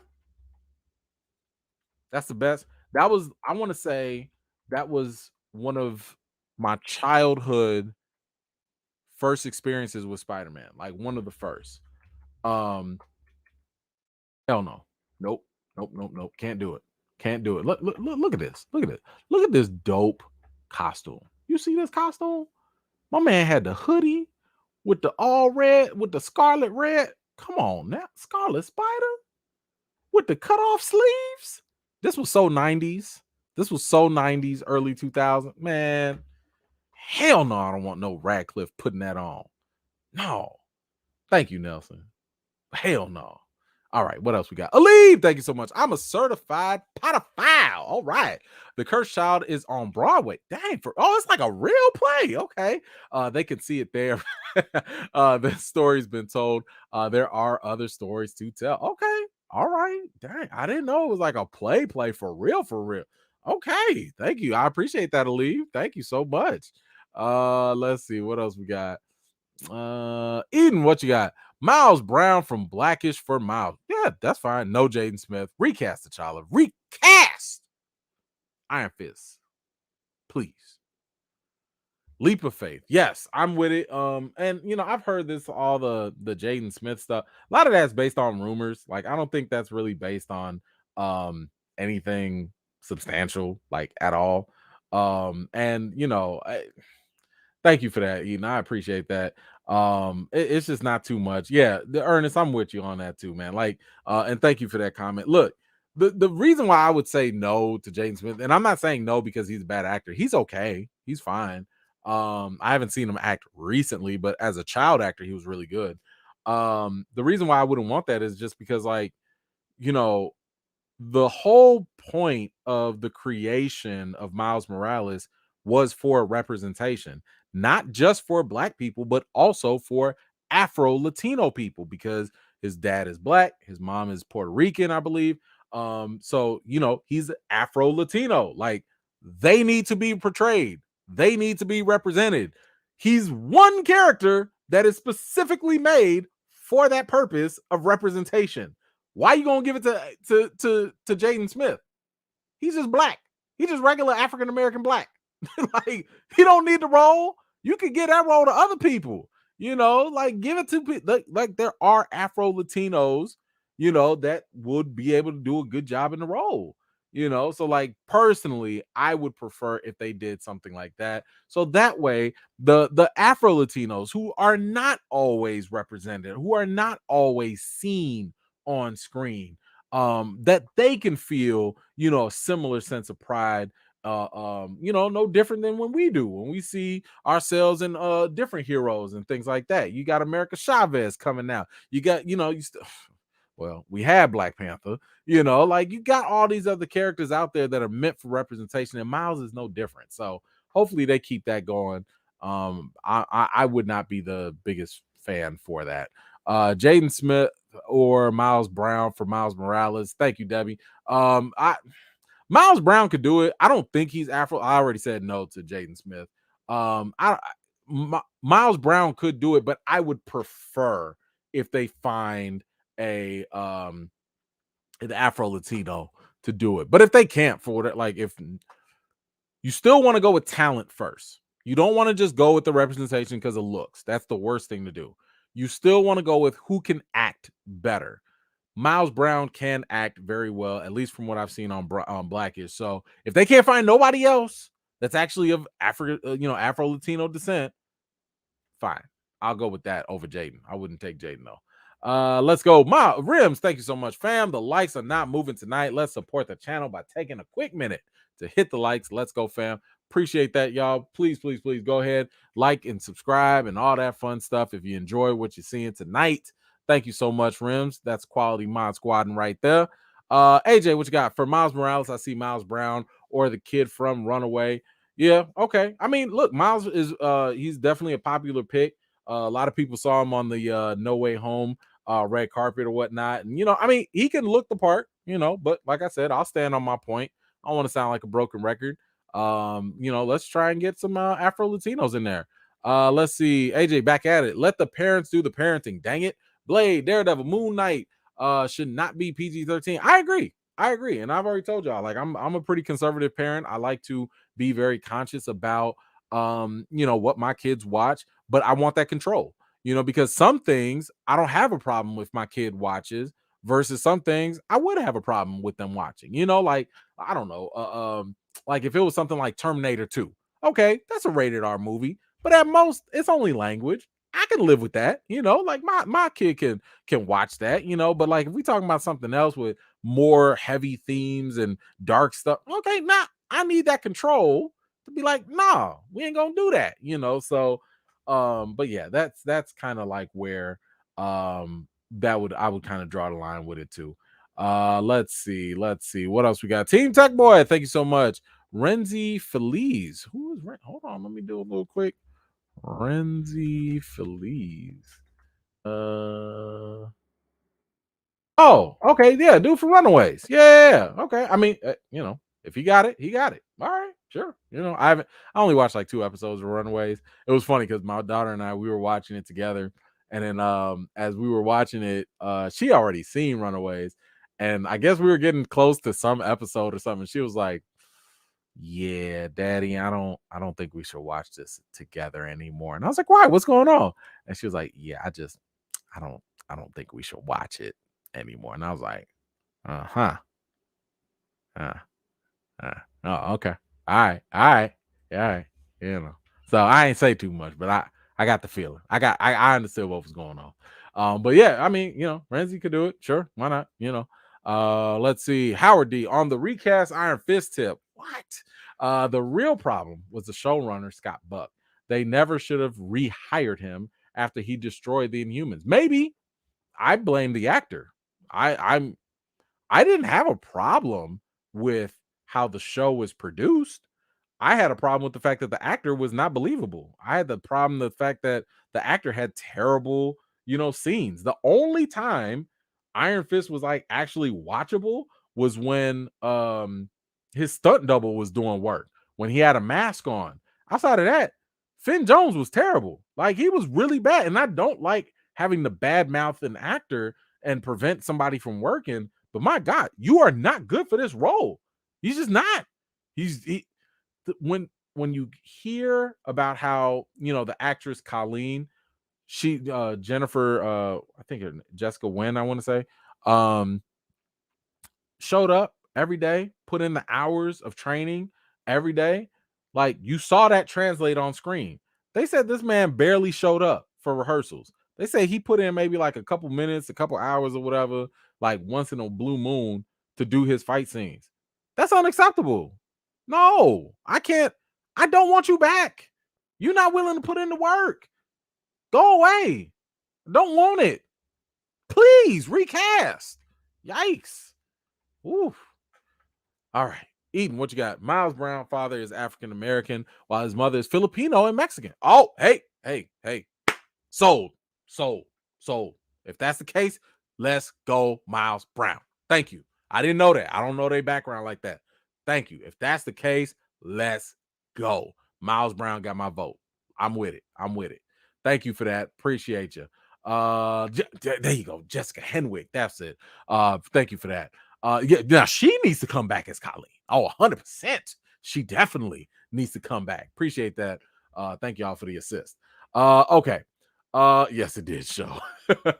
Let's see. All right, let's move on. What do we have on the docket? Okay, y'all know what time it is. We gotta do a little watching. Let me get my headphones, get my stuff ready. Okay. What are we doing? In case y'all didn't know, Marvel dropped another trailer for Ms. Marvel. And Ms. Marvel is no, that's not what I want. So Ms. Marvel is coming to Disney Plus very soon. And we are going to find out what this is all about.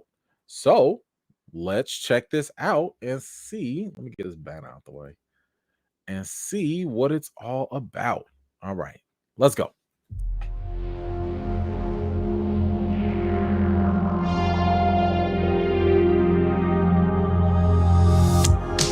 Okay, so first off, I just want to say, I get it. You get what?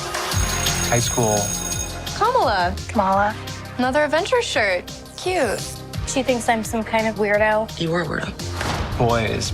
Excuse me? Yeah. You're kind of on my shirt. Sorry.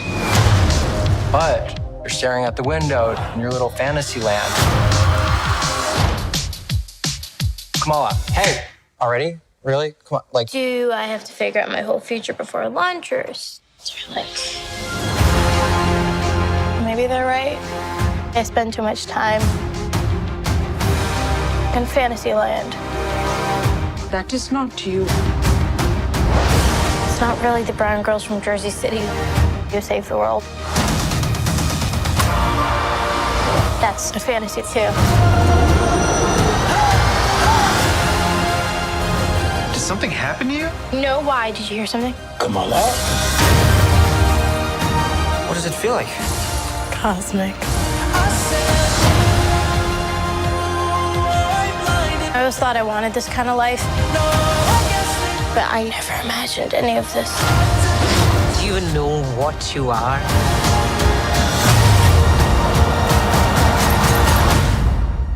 I'm a superhero.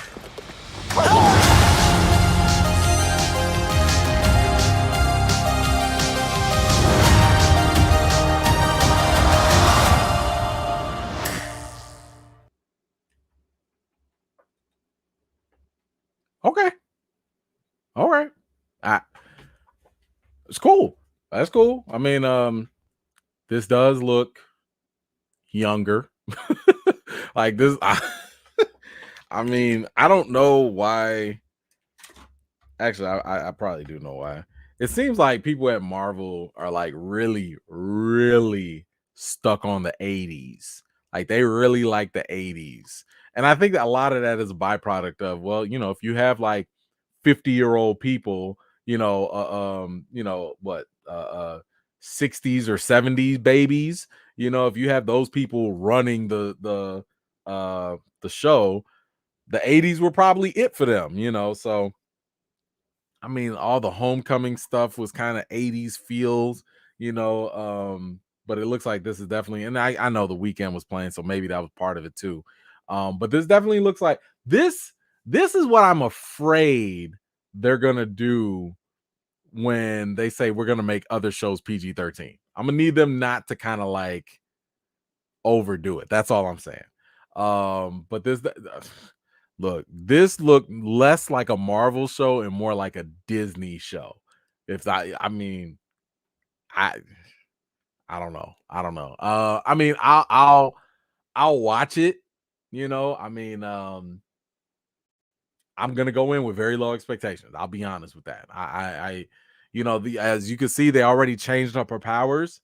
In the comics, and for some of y'all that don't know, she was like an Inhuman, but they scrapped that. Probably because the last time they did Inhumans that failed. But she used to have embiggen powers where she could like make her body bigger, like so she could make her fist super big. But as you can see in the trailer, it's more of like a projection. So in a sense, she's almost kind of like Green Lantern in a way, where I guess she has like these ancient bracelets or amulets or whatever. I'm assuming that was either her mom or her grandmother or somebody that gave them to her. So maybe that could be tied to something with the Eternals. Maybe the Eternals, maybe Fastos created those things, or something, and that was something that was passed down through generations. Maybe, I don't know. But it is interesting that they changed up her amulets and everything. But hey, I mean, I don't know. This looks cute. It looks fun-ish. We're gonna have to wait and see. I don't know where they're going with it, because if the fact that they already changed up her powers and abilities, and they're clearly they're changing her backstory a little bit as well. Anything is possible at this point.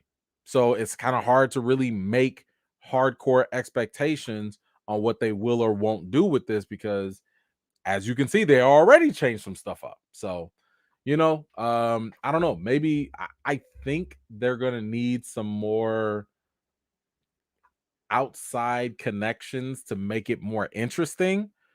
Because I think that when you start going from things like WandaVision, Loki, Captain America, the Winter Soldier and all that, things that were at least dealing with like slightly darker or heavier tones, and now you're going to some like teeny boppy, coming of age type of story. And don't get me wrong, it fits for her because she is young. Like even in the comics, she's young. So it doesn't make sense to put her directly in like a dark themed, like heavy consequence type of thing.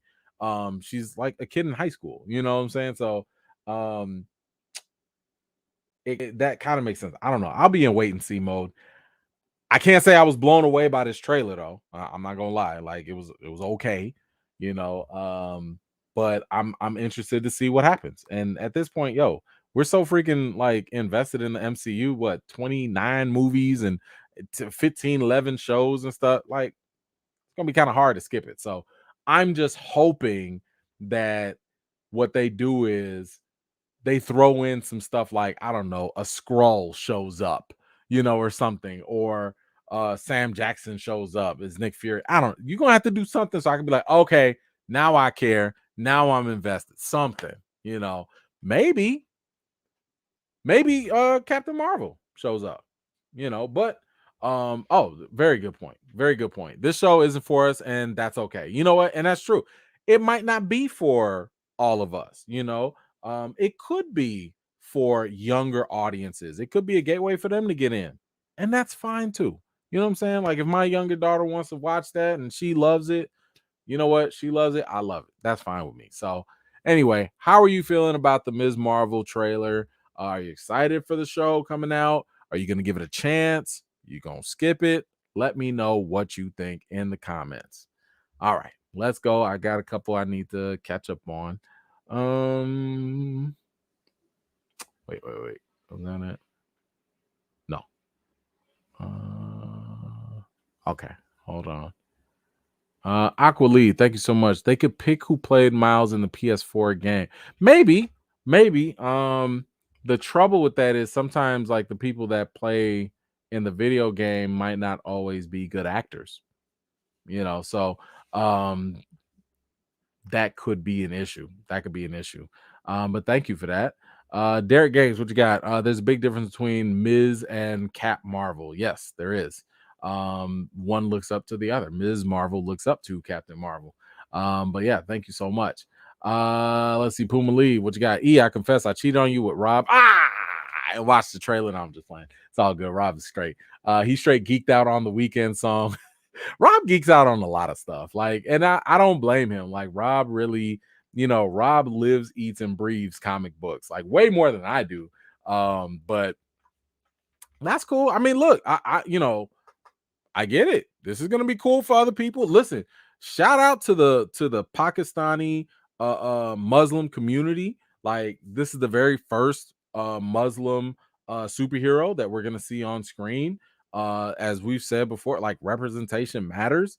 And this is dope for them. You know what I'm saying? Like it's dope for anybody that has not seen themselves to be able to see themselves in Kamala and see their religion, their culture, and their way of life like portrayed in a positive way. So I hope they feel the same level of pride that a lot of us felt with Black Panther. Do your thing. So that's all good. But thank you for that, Puma. Appreciate you.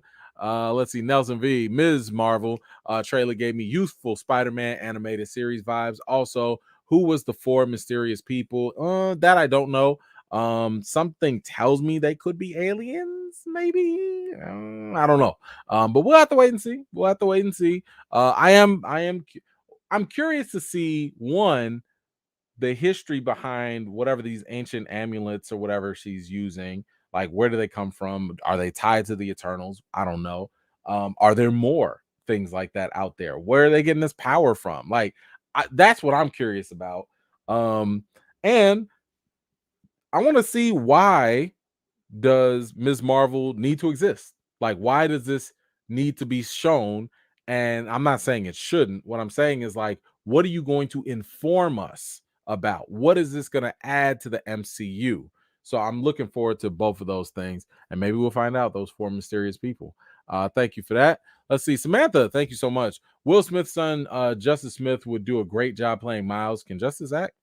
Justice in the Jurassic Park franchise, plus the oh, that was it. Oh, I didn't know that. Okay.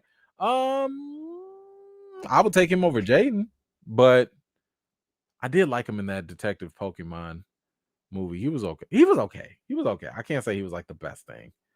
He was okay. I don't know. Okay. All right. I'd like to see some more from him though, before I just, give him something like that. I'd like to see a little more. Let's see. Pumali, thank you. Cosmic or Nega bands? Yeah. I mean, she said Cosmic in there, so maybe. Let's see. Scary. It looks real Disney-ish. It does look very Disney-ish. Yeah, Marcy. Yeah, Young Avengers. Look, they are building up a Young Avengers, so this could be right in line with that. That could be it. Let's see what else we got. Okay. Oh, is Justice part Asian? He is? Oh, okay. Well, then there goes the Afro Latino part. Oh. Okay. What else we got? So we got that. We got to get to Sam Jackson. So Sam Jackson's been doing some interviews, and of course, y'all know Sam Jackson don't disappoint. A couple things that he said that I just could not help. I love it that he had to say these things. Where are we at? Hold on. There we go. So Sam Jackson said it's easy for directors to slam Marvel movies when people aren't seeing their films. Oh my. Oh my. Well, damn, Sam. Oh my. Let's see what else he has to say. Movies are movies. Those are the movies that I went to see when I was a kid. And the artistry of making a movie is something that was a mystery for so long. Making movies is no longer a mystery. Kids know how to do it on their phones. So it's easy for directors to dismiss it only because people aren't going to see their movie. Oh. Oh. Y'all go see Moonfall yet? Y'all didn't go see it? Okay, never mind. Let me keep reading. It's like we've been dumbed down, but that's always been the case. When we were younger, people went to go see cowboy movies and they went to see superhero movies of another ilk. They had superheroes on television. When you told us a serious story, yeah, you find a niche audience. Same thing still happens. People go to the movies to make themselves feel better and to get out of their daily existence. People go into the big dark room to have a good time. It's a shared good time. You laugh together and scream together. I still do movies, and I would have gone to see when I was a kid. Thank you, sir. Thank you. Thank you. Thank you. Thank you. Thank you. Thank you. Thank you. Thank you. Hold on. Hold on. He got a little more. Hold on. Sorry. He had more. I didn't see it. All movies are valid. Some go to the cinema to be moved dearly. Some like superheroes. If somebody has more butts on seats, it just means your audience is not as broad. There are people who have had successful careers, but nobody can recite one line of their parts. I'm the guy who says ish that's on a t-shirt. Yeah. Who let these snakes on a plane? Look, that movie wasn't even good. But just because Sam Jackson was on it yelling about snakes on a plane, that's a cult classic now. It's a cult classic. I love it. I love it. Anyway, thank you, Sam Jackson. Listen, I don't know how many times I've said this before. I don't understand why people are like, all up in arms. The Marvel movies and Star Wars, they're ruining cinema. Shut up. Make a better movie. Shut up. Because guess what? When a good movie comes out, we will go see it. Like it's not that. What was it? Knives Out. Knives Out was not a superhero movie, and people went to go see that. That made good money too. That was a good movie, and it was original. We ain't seen nothing like that before, or at least not that I know of. Like stop it, man. This is why Sam Jackson, man. Come on now, this is the national treasure. Come on now. And he's not, come on now. Listen, and I told people like this genre discrimination is so stupid. It's so stupid. Why are you hating on superhero movies? Because they make them. Why don't you go make one? Why don't you go make one? Because the beauty, and I try to tell people this about superhero movies, the beauty about them is the fact that they don't have to come all from the same, line or whatever. Like, y'all ever seen Road to Perdition with Tom Hanks? That was based off of a comic book. It was a comic book. Like comic books are no different than other things, except like than other novels or plays or whatever. Like they're just stories. Some of them are more fantastic than the other. Some have more fantasy or whatever, but they're just stories. Everything is not the Avengers. Captain America: Winter Soldier, that was a spy movie that happened to have a superhero in it.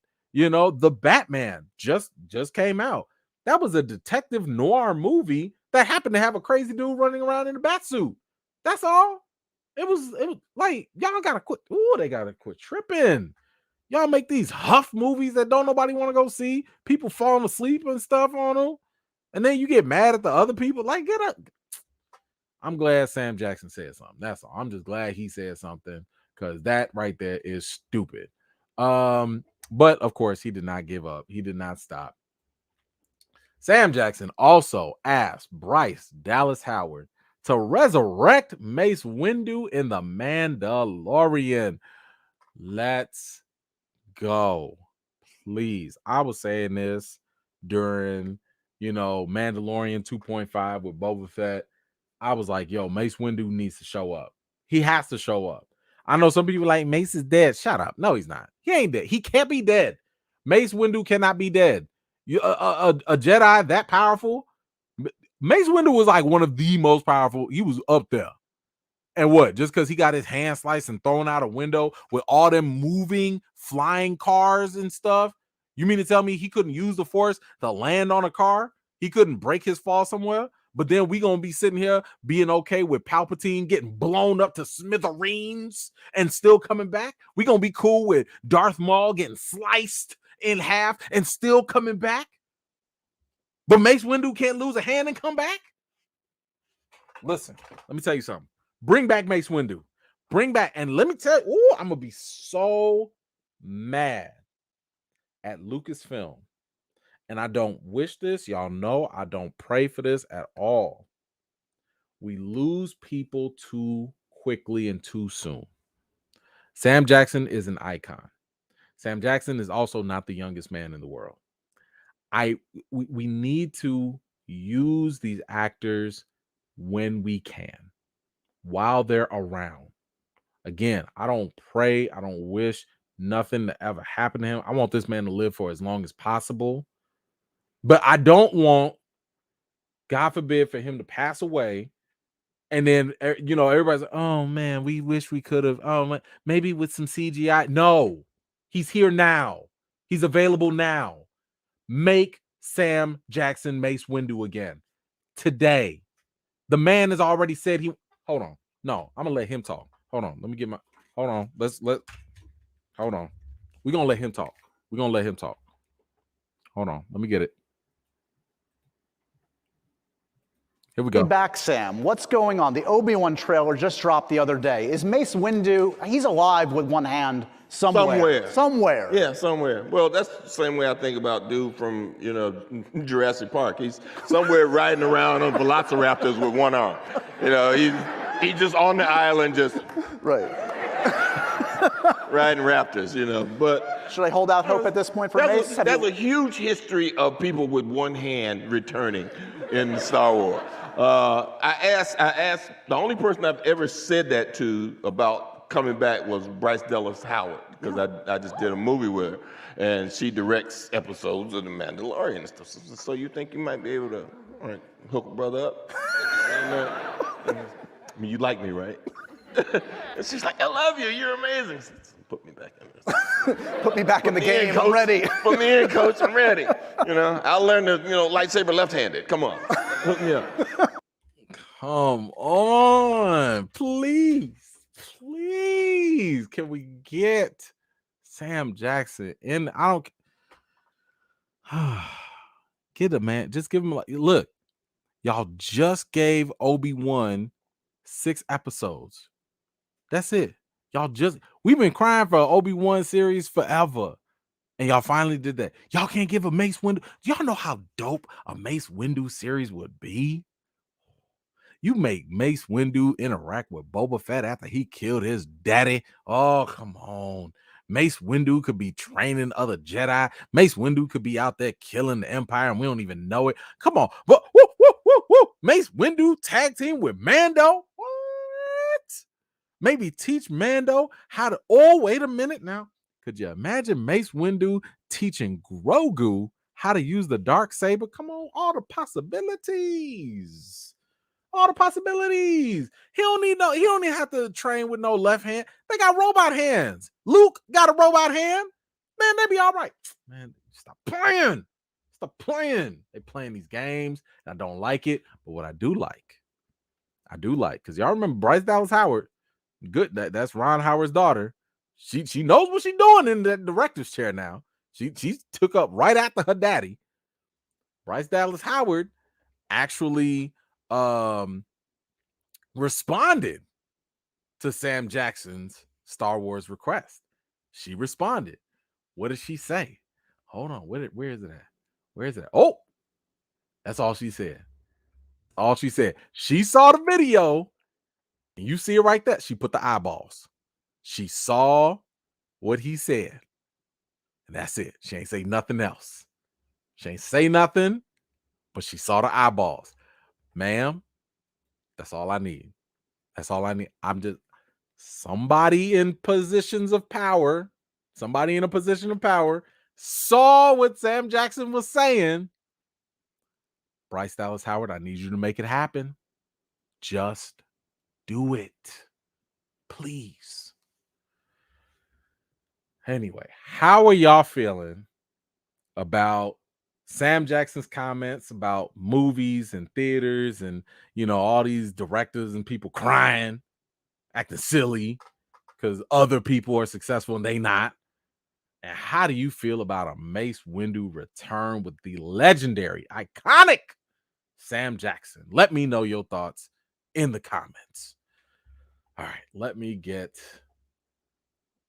move up. Grab some of these comments here. I missed.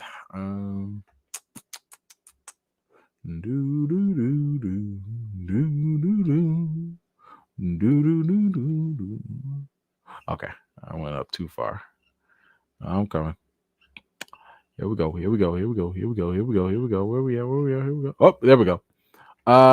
Let's see. AJ, they have Karen syndrome. Yikes. Not Karen syndrome, though. My gosh. Yeah, well, there it is. Thank you for that.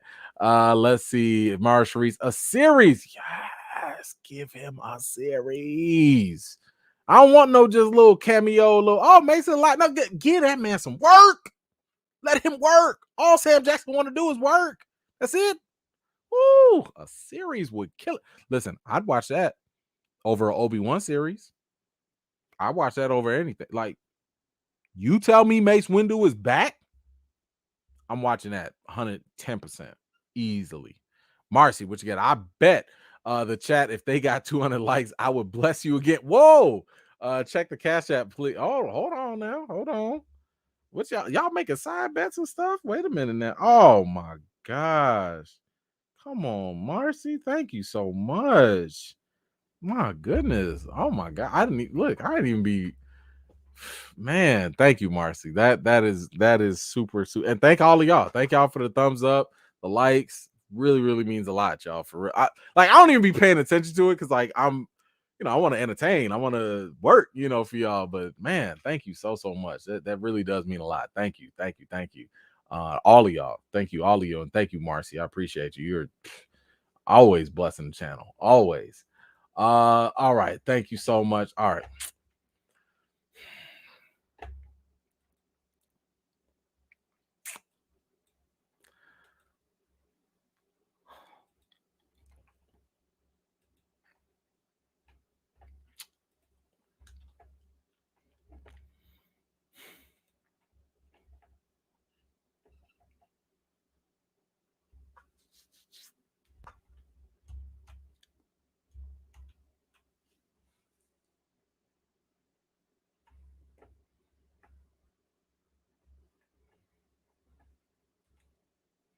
Y'all happy? Y'all happy? I blame every single one of y'all. Every single one of y'all. Now, this was via special request. I wasn't checking for this. I wasn't hating on it.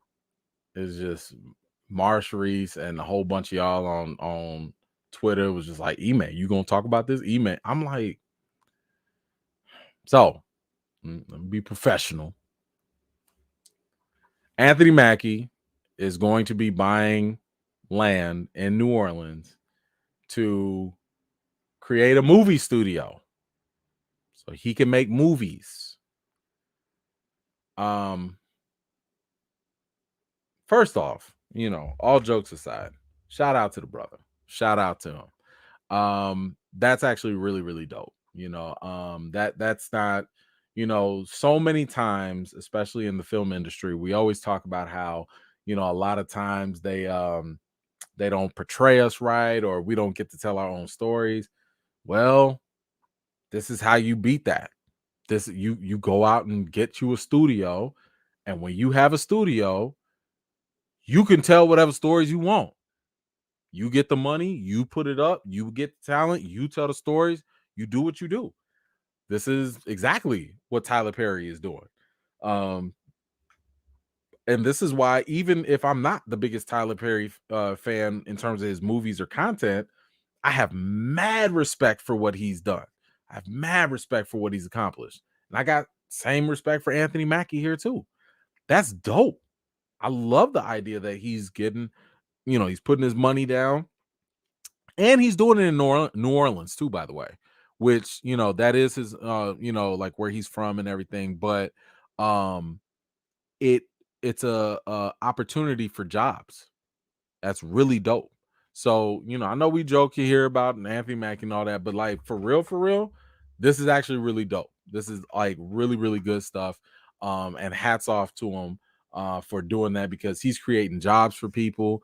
As some of y'all may or may not know, like ever since Katrina, there are parts of New Orleans that still have not recovered, and like there are people that still need more opportunities, and this could be it.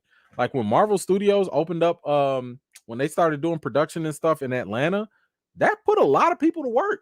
When Tyler Perry opened up a studio there too, that put a lot of people to work. So congratulations to him. That is great news. I'll leave it at that. Let me go up. I got a couple comments here. Mahasan, all the way from the Far East. Good to see you. Imagine Mace showing up in Kenobo and fight together. Then, or in Kenobi, I'm sorry. Okay, I'm like, where's Kenobo? Kenobi, and fight together. Then at the end, Windu will return and Mace book a Windu. Don't tease me. Don't tease it, because I can see it. I'll take it. I'll take that. Give it to me. Thank you for that. Eden, listen. Don't do violence, Ryan. I respect Mackie. I respect him. I respect the money moves. This is a power move. So I respect it. Thank you. Land to do what? To make terrible action movies? Yikes.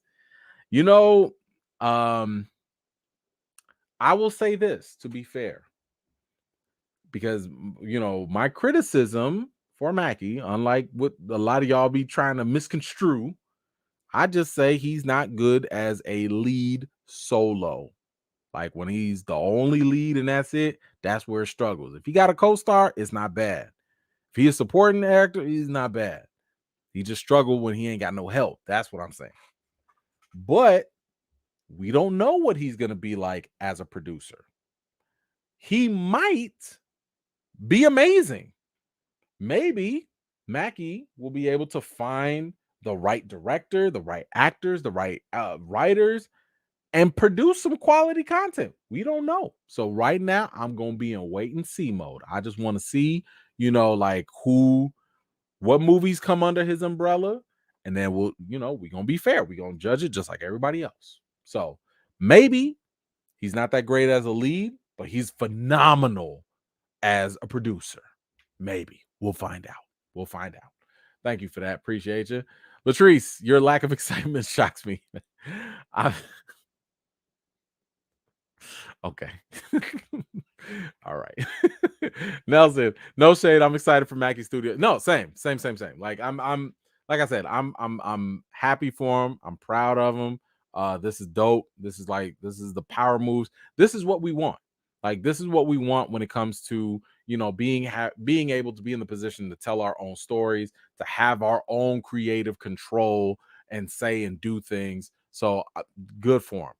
Good for him. Puma, let's see. I'm just going fanboy for a second. Afro Samurai versus Shang-Chi versus a new Iron Fist in a Heaven's Gate style tournament. I always bet on black. I'm gonna go with Afro Samurai there. I always bet on black. Money would, my comic book mind would say Shang-Chi, because Shang-Chi could probably destroy everybody. But I always got to bet on black. I'm gonna go with Afro Samurai on that. Thank you for that, Puma. Let's see. Aqua. What if they cast who played Miles in the PS4 game? Oh, I think you asked that earlier. I don't know. I don't know about that too much. I think that the actor would be a little, I don't know if they have the acting experience to do it. Like doing a video game versus like a movie, two different things. You also have to consider, like, is that going to be big enough for box office draw or not? So I would probably lean not so much. But let's see. K-Pack, what's going on? Good to see you again. Yo, E-Man, check your DM on Instagram. Got a big surprise for you. I did some concept art for the Recast Tchalla campaign you can use on your channel. Oh, okay, cool. I'll check that out. Thank you so much for that. Appreciate that. Aqua Lee, back at it. Thank you so much. Aqua Lee. Lori, sorry. I'm happy for Mackie. We'll see what he creates. Thank you for that. Appreciate that support. And yeah, I'll be on the same, watch and see approach as well. Cannot wait. Thank y'all so much for that. So anyway, let me know, what are your thoughts on Mackie he got a studio, or at least he's about to. Let me know if you're excited for it or if you're a little apprehensive. I don't know. Let me know your thoughts. All right, let's go on to the last topic for the day. Which, this is, I gotta save this because I'm just proud. I'm just so proud. Y'all know, had a little movement go on, nothing crazy, just a little something called Recast Tchalla. I don't know if y'all heard of it. But it's been, ever since last week, and we had the exclusive with Yolande Noel from Insecure, and he confirmed and busted that myth that the myth was that no other actor would want that pressure. I don't know who would say that, but he said he'd be down. He's good for it, right? So after that news started going viral, got on Yahoo, got on Atlanta Black Star. It was doing some things, but y'all, this is what I'm proud of here. Look at this. It made it to Gossip. And here's the thing. By the way, we almost at 60K on the petition. So if in case you haven't known, you can go to change.org. And that is hold on, actually, I got it right here. We can go to it right here.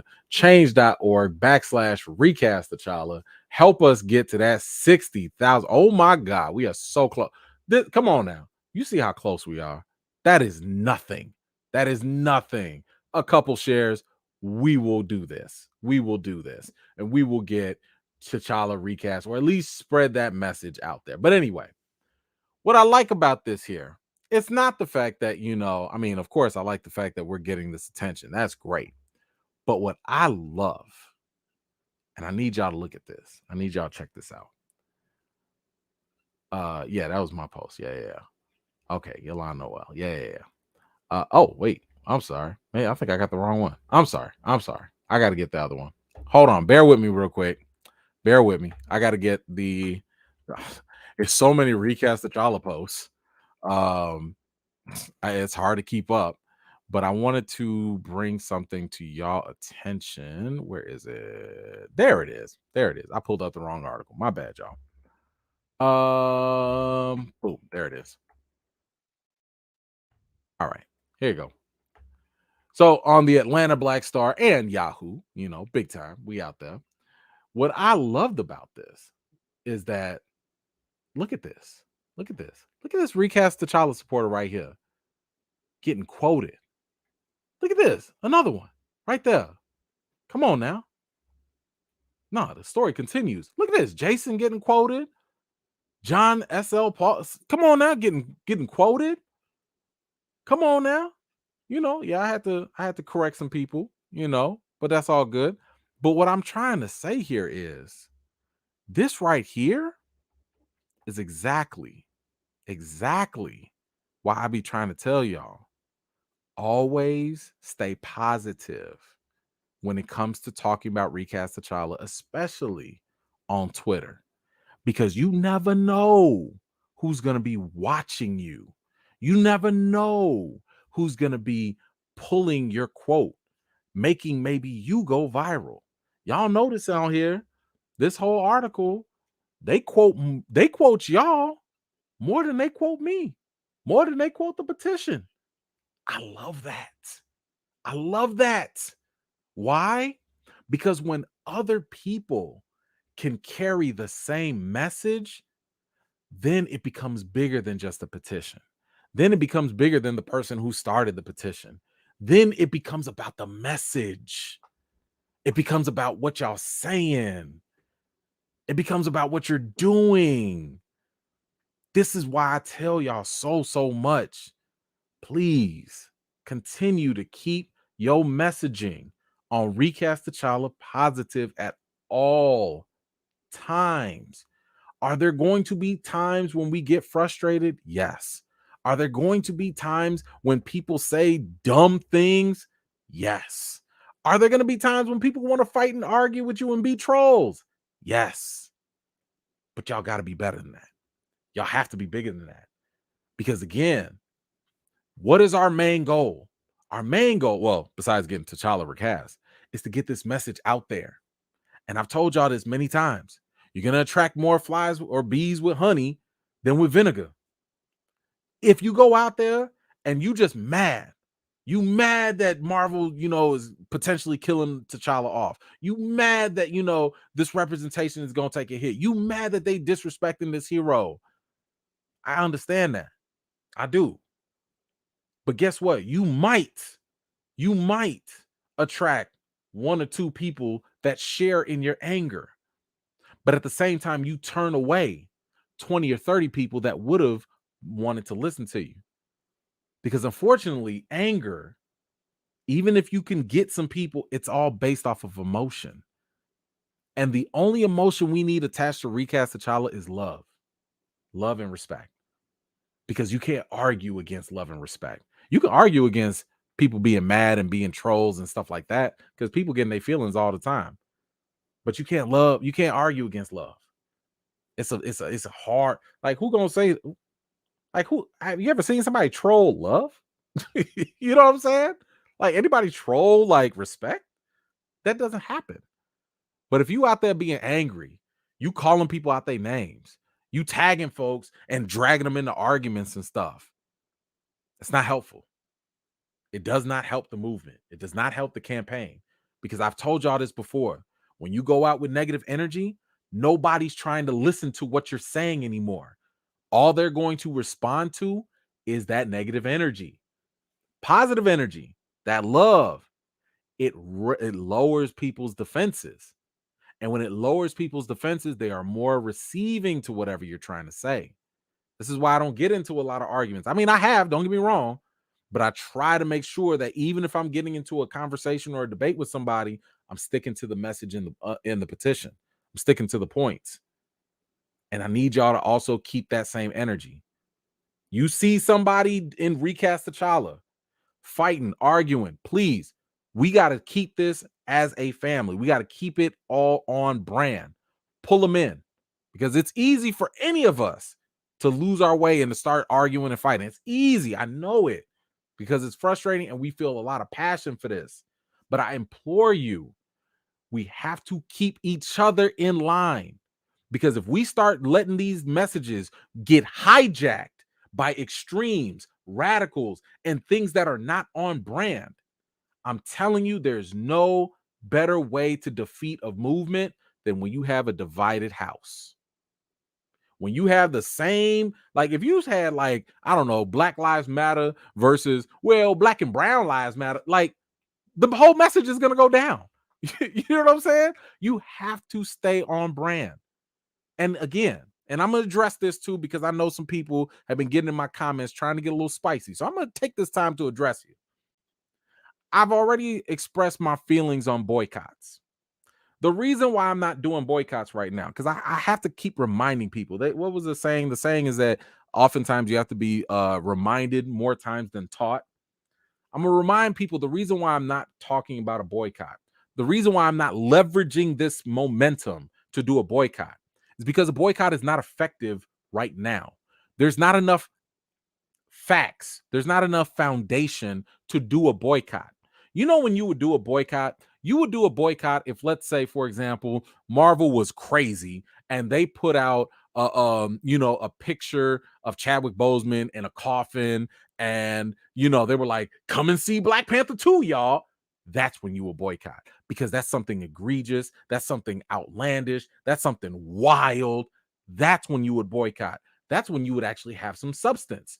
Right now, we have speculation, we have rumors, and even though there's a lot of evidence for it, you don't have enough to corral other people. This is one reason why logically a boycott won't work. Here's another reason. Let's say, for example, let's just do the math. Let's say, for example, an average movie ticket costs $15. Okay? $15 for a ticket. Let's say we got all 60,000 people to boycott Black Panther 2. Okay? All right, cool. 60,000 people times $15. That's like $900,000. Let's round it up to $1 million. Black Panther 2 is probably going to make $700-800 million minimum. You really think that $1 million is going to be something that's going to hurt Marvel? You think they're going to be like, we want that $1 million? Marvel will blow $1 million on a commercial for 30 seconds and get that $1 million recouped right back. This is why I say, even on the financial side, boycotting does not work. It's not effective yet. You don't have enough. So for all the people out there, again, I understand your passion to boycott the film. And I'm not even saying don't boycott.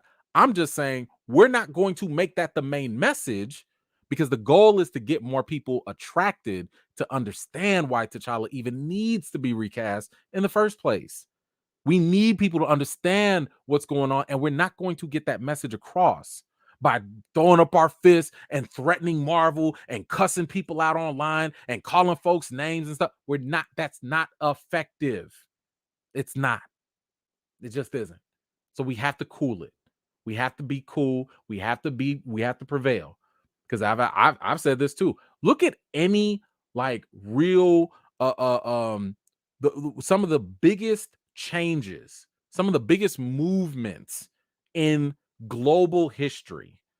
Okay, and I'm not talking about a war or anything. I'm talking about like huge mind shifts. They've been won with positive energy. They've won with positivity and love. I mean, I might be a little biased here, but Christianity started off in a small little Jewish town, small little area, only became one of like the largest religions in the world based off of some dude named Jesus spreading that word of love. It's not because he was like, I'm gonna kill everybody that don't agree with me. And I mean, Jesus, he flipped a couple tables now. Okay. But his message was all about love, and that was attracting people. And yes, I'm gonna put on my little seminary hat real quick, but like something that I heard that was really profound to me was, when you look at other Christians and they say that they're professing the gospel, they're talking about Jesus, they're talking about the Bible, but they're not attracting people, then are you really preaching the word of Jesus? Are you preaching the same? Because Jesus, when he was preaching the gospel to people, he was saying it to people that didn't even believe what he believed.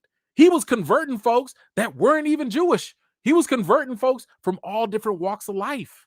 So if you sitting here talking about, I'm preaching the same thing, but you're not attracting people the way Jesus was, then are you really preaching what you think you're preaching? So that's the same thing I kind of say when it comes to Recast T'Challa.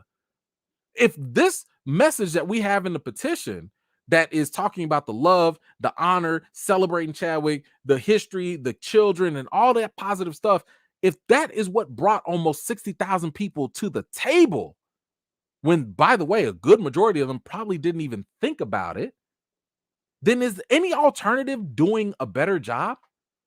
Is there and I'm not trying to be arrogant about this, like at all. Trust me, I'm not. But is there like another petition out there that's like supporting boycotts or, bashing Marvel that has like a bigger following? I don't know. I haven't seen it. I haven't seen, all the negative people that want T'Challa recast featured on national coverage news or getting interviewed or anything like that. And again, I'm not trying to brag. I'm trying to make a point. What I'm just saying is positivity over negativity always wins. Logical, positive emotions is always going to trump negative reactions because it's unstable and it's toxic. We don't need that. So let's stay on message. That's all I'm trying to say. Let's stay on message. Let's keep each other in. Be somebody's accountability partner. You know what I'm saying? Like you see somebody wilding out on Twitter, be like, hey, bring that back, bro. Bring that back. Hey, go follow the petition. Read that. All right, we gonna bounce. Leave it at that. You ain't got to fight with nobody. Because whoever you fighting with probably didn't care in the first place. We don't need them. Save that energy for somebody else that could be a future signature on the petition so we can keep our numbers going. All right. That's all I wanted to say. I heard a lot of stuff that was going on online. I'm not going to address that directly because honestly, my feeling is that, it's only going to cause more back and forth that again is unnecessary. I'm not interested in that. I don't want to argue with people. I'm going to keep doing the work. I'm going to keep making sure that this message stays on task, and any deterrent from that, I will make sure I will be even louder to make sure that we stay on path. I would just encourage y'all see some other nonsense out there, reel it in, bring it in, because I think everybody has the same goal.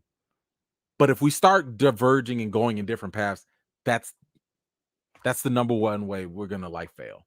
That's the way we're going to fail. So anyway, that is my just little moment. I'm sorry I went on for a minute there, but that was, I don't want all this hard work to go down the drain. We've been in this fight since, golly, it's almost a year. Next month is going to be a full year since we've been doing this whole crusade. And all it takes is one or two little people online. And guess what? Here's the avalanche effect, right? Here's the avalanche. It takes one or two people online to throw the whole Recast T'Challa thing in a negative light. And then guess what? Somebody who has a bigger platform, somebody who reaches millions of people might look at them one or two little people and be like, oh, so that's what Recast T'Challa is? Oh, hell no. Hey, millions of people, Recast T'Challa is nothing but a bunch of trolls and, people that don't know what they're talking about and blah, blah, blah, blah, blah. Movement dead. All because of one or two folks want to go off and talk out of pocket. Don't do that. That's how sensitive this situation is. It's already based off of a sensitive situation with Chadwick's passing. It's going to be more sensitive when people start to see how big we get, and they're going to try and dissect it and look at the microscopic, little inconsistencies and find any reason to throw it off. Don't give people reason. It doesn't matter how right you feel you are. Be the bigger person. I cannot stress that enough. Please. Okay, I'm sorry. I went back into a whole nother rant when I said I was done ranting. Let's see. Oh, hold on. Okay, here we go. Loyalty is love. Thank you. How do you feel about Eddie Murphy as a T'Challa variant? As a Remember the Time callback. I don't care. Listen, I'm fine. 3 Spider-Man, 4, 5, 15, 11 Batman, all them Superman. I don't care. Just give me the T'Challa. Give me all the T'Challas. Give me Yolanda Noel T'Challa. Give me a Eddie Murphy. Give me a Wesley Snipes. Give me a Michael Jai White. I don't care.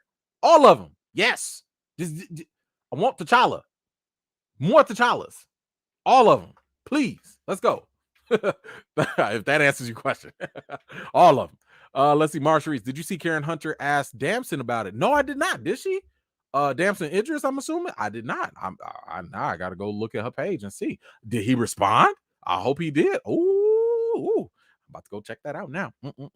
I gotta go holla at Karen too and be like, hey, so about that interview, what up? K-Pack, thank you. Yo, E-Man, I did a design of Yolanda Noel as Tchalla. He is perfect choice. Once you see this, everybody else will be sold. People will definitely be on board. Hey, thank you, man. Appreciate that. I'll definitely check that out. Thank you. Let's see. Rubes, indeed. All right, indeed. Thank you so much for that. Lyle, what's going on? Recast Tchalla, respect from the UK, Nigeria. All right, thank you. What's going on? All the way out there. Appreciate you. Thank you. Let's see, Latrice. If Marvel recast Tchalla, I need them to give you the first exclusive interview with the actor. You've earned it. Thank you. Appreciate that. I don't know. I don't know. Like, I mean, don't get me wrong. Like, I would give me my 5 minutes. I mean, I will definitely talk to him about it. But I don't know. I have a sneaky feeling that they just don't. I don't know. I don't know if they like me no more. I don't know. Like, I don't know. I'll just say this. I would not be surprised if, for whatever reason, I just wasn't invited to the junkets, or maybe they play me and just be like, you could be here, but you can't ask no question. I just wouldn't be surprised. I'm not saying they are gonna do that, but I'm just saying, like, I wouldn't be surprised because, one thing people have to understand is that the reason why because I had to get into this whole argument with somebody online, and it was stupid, and I shouldn't have done it. But I was trying to express to people that, like, I know what I'm doing. Like, I know, and again, I know this sounds arrogant, and I'm sorry for that, but I know what I'm doing because I've been in this lane for a while now, right? I know that the people at Marvel feel differently.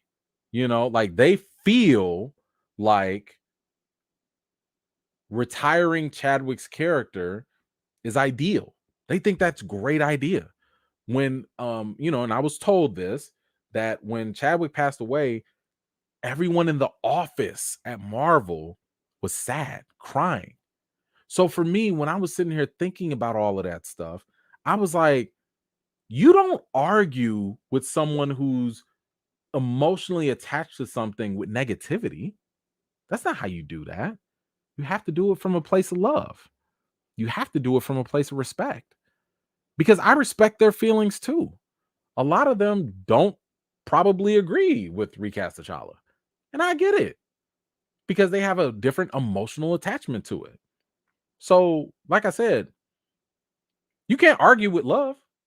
You can't argue with respect.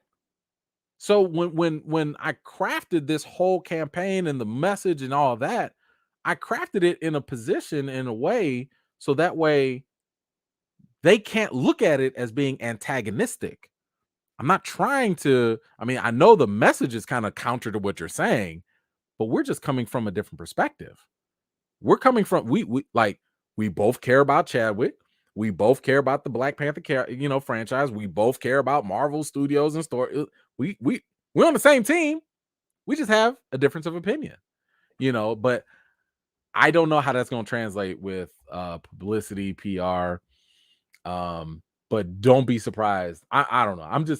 I just don't want to get my hopes up. I think that's what I'm really trying to say. I don't want to get my hopes up. So I won't count on it. But if it happens, listen, I got lots of questions. I don't know if they're ready for that heat. I don't know. Dion, thank you so much. Continue to lead with positivity. Respect those that disagree. And if someone disagrees, share facts and share the petition. Let's focus on gaining supporters, not oppositions. Thank you so much for that. And you know what? I would say that you definitely want to focus on getting more supporters, but you also don't want to, because a lot of times what I've seen, people want to argue and call out folks as a way of, like, kind of, I don't know, how can I put it? It's almost like virtue signaling in a sense. Like, I need to go out and argue this person down to show how right I am, or to prove how dumb they are, or to prove how wrong they are. You can get that short-term little win all day if you like, But what did that accomplish? Besides a little emotional boost that, like, hey, pat on the back, I whooped that person online. But did you get some more signatures? Did you convert some more minds to actually support the campaign? That's the trade-off we really have to think about. Short term, I guess you can get that little short-term win and be like, haha, I kicked that person's butt verbally and I outclassed them. But long term, did you change some minds? Did you change a heart? Did you change a perspective? Those are the messages for me that mean 10 times more. Like, I love everybody that's like, man, I'm down with you, recast Tchalla. That's dope. I love that. But what I really love are the people that are like, yo, E-Man, for a long time, I wasn't feeling this recast thing, but I heard the message. I actually read the petition, and now I get it. That's it. Those are the ones that I'd be like, oh, all the work was worth it. So, you got to keep the bigger picture involved. And that is, it's not about just being right. It's about winning hearts, changing minds. That's what we need. Thank you for that. Ty, oh my gosh. Ty, thank you so much for that super sticker. I appreciate you as always. Thank you. Puma Lee, what you got? I need to be trained on Twitter tweets and retweets. I tried to retweet a positive message. Help me recast Tchalla.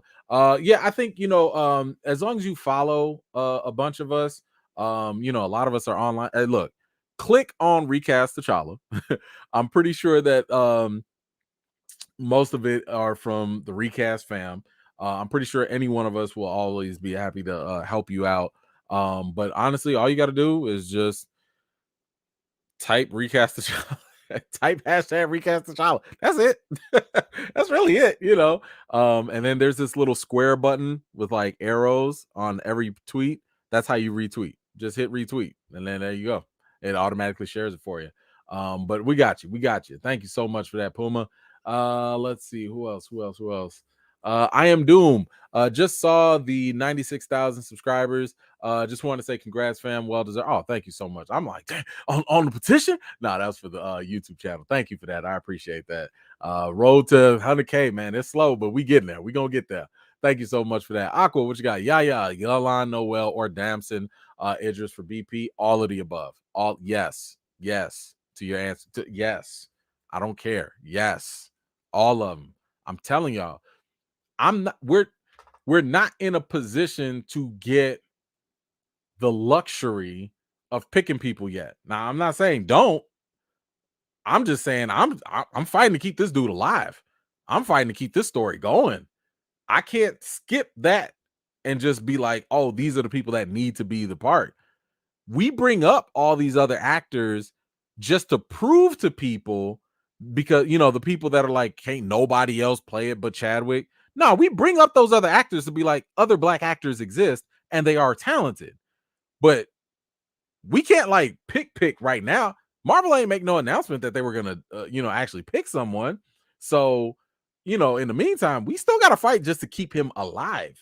We have to fight to make sure that his story continues. Once that happens, then fan cast away. But again, right now, the biggest reason, and I love that people are doing this, when you coming up with all these other names and all these other actors, please keep doing that, because it dismantles that stupid myth that like no other black actors can do stuff like it. So keep that going, keep it going. But we gotta keep, like, don't forget, we have to keep Tchalla alive. Like, we gotta save Tchalla. That's can't have Damson and Yalan and Yaya if they kill off Tchalla for good. Aqua back at it. Also, I think Trevante Rose would be a potential. Yes, be great too. I'll take that too. But anyway, I think that is it for tonight, y'all. I appreciate y'all so much. Thank you so much for making it out. Thank you, Buck. I appreciate you for the support. That's my squad right there. Y'all, that's all I got for tonight. I got some more work I gotta do. Got some articles to write for Screen Rant. Make sure you keep an eye out for that. I got some videos. I just dropped my Bel Air episode 8 a breakdown video, so please go check that out. Yes, thank you so much for this. Matter of fact, actually, you gotta, that's a long one. The easier one, change.org, /recast Tchalla. Type that in. You can go to the petition and you can definitely go ahead and sign that. Send it to your friends. Yo, we 650, I want to say, left. That's nothing. That's nothing. Matter of fact, I'm gonna put my own money into it and boost it just so we can crack that 60 real quick.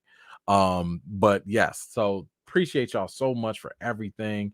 We got some comments. Hold on, we got a couple. Let me grab them. Aqua, back at it. You're right. The priorities keep Tchalla alive. Yeah, that's it. We just got to keep him alive, and then we gonna have. When I tell you, we gonna have so much fun.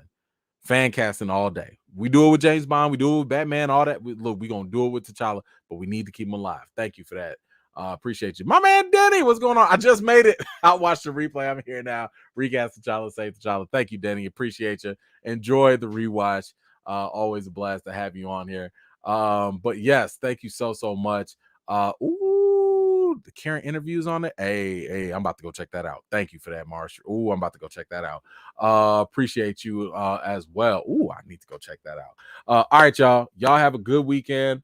Enjoy yourselves. Be safe out there. You know the routine. Wash your hands, wash your butts, and all that good stuff. I will see y'all next week. I gotta go watch some Moon Knight real quick, and I'll let y'all know. Go follow, go subscribe, all that good stuff, so you don't miss out. All right, y'all. Be good. Peace.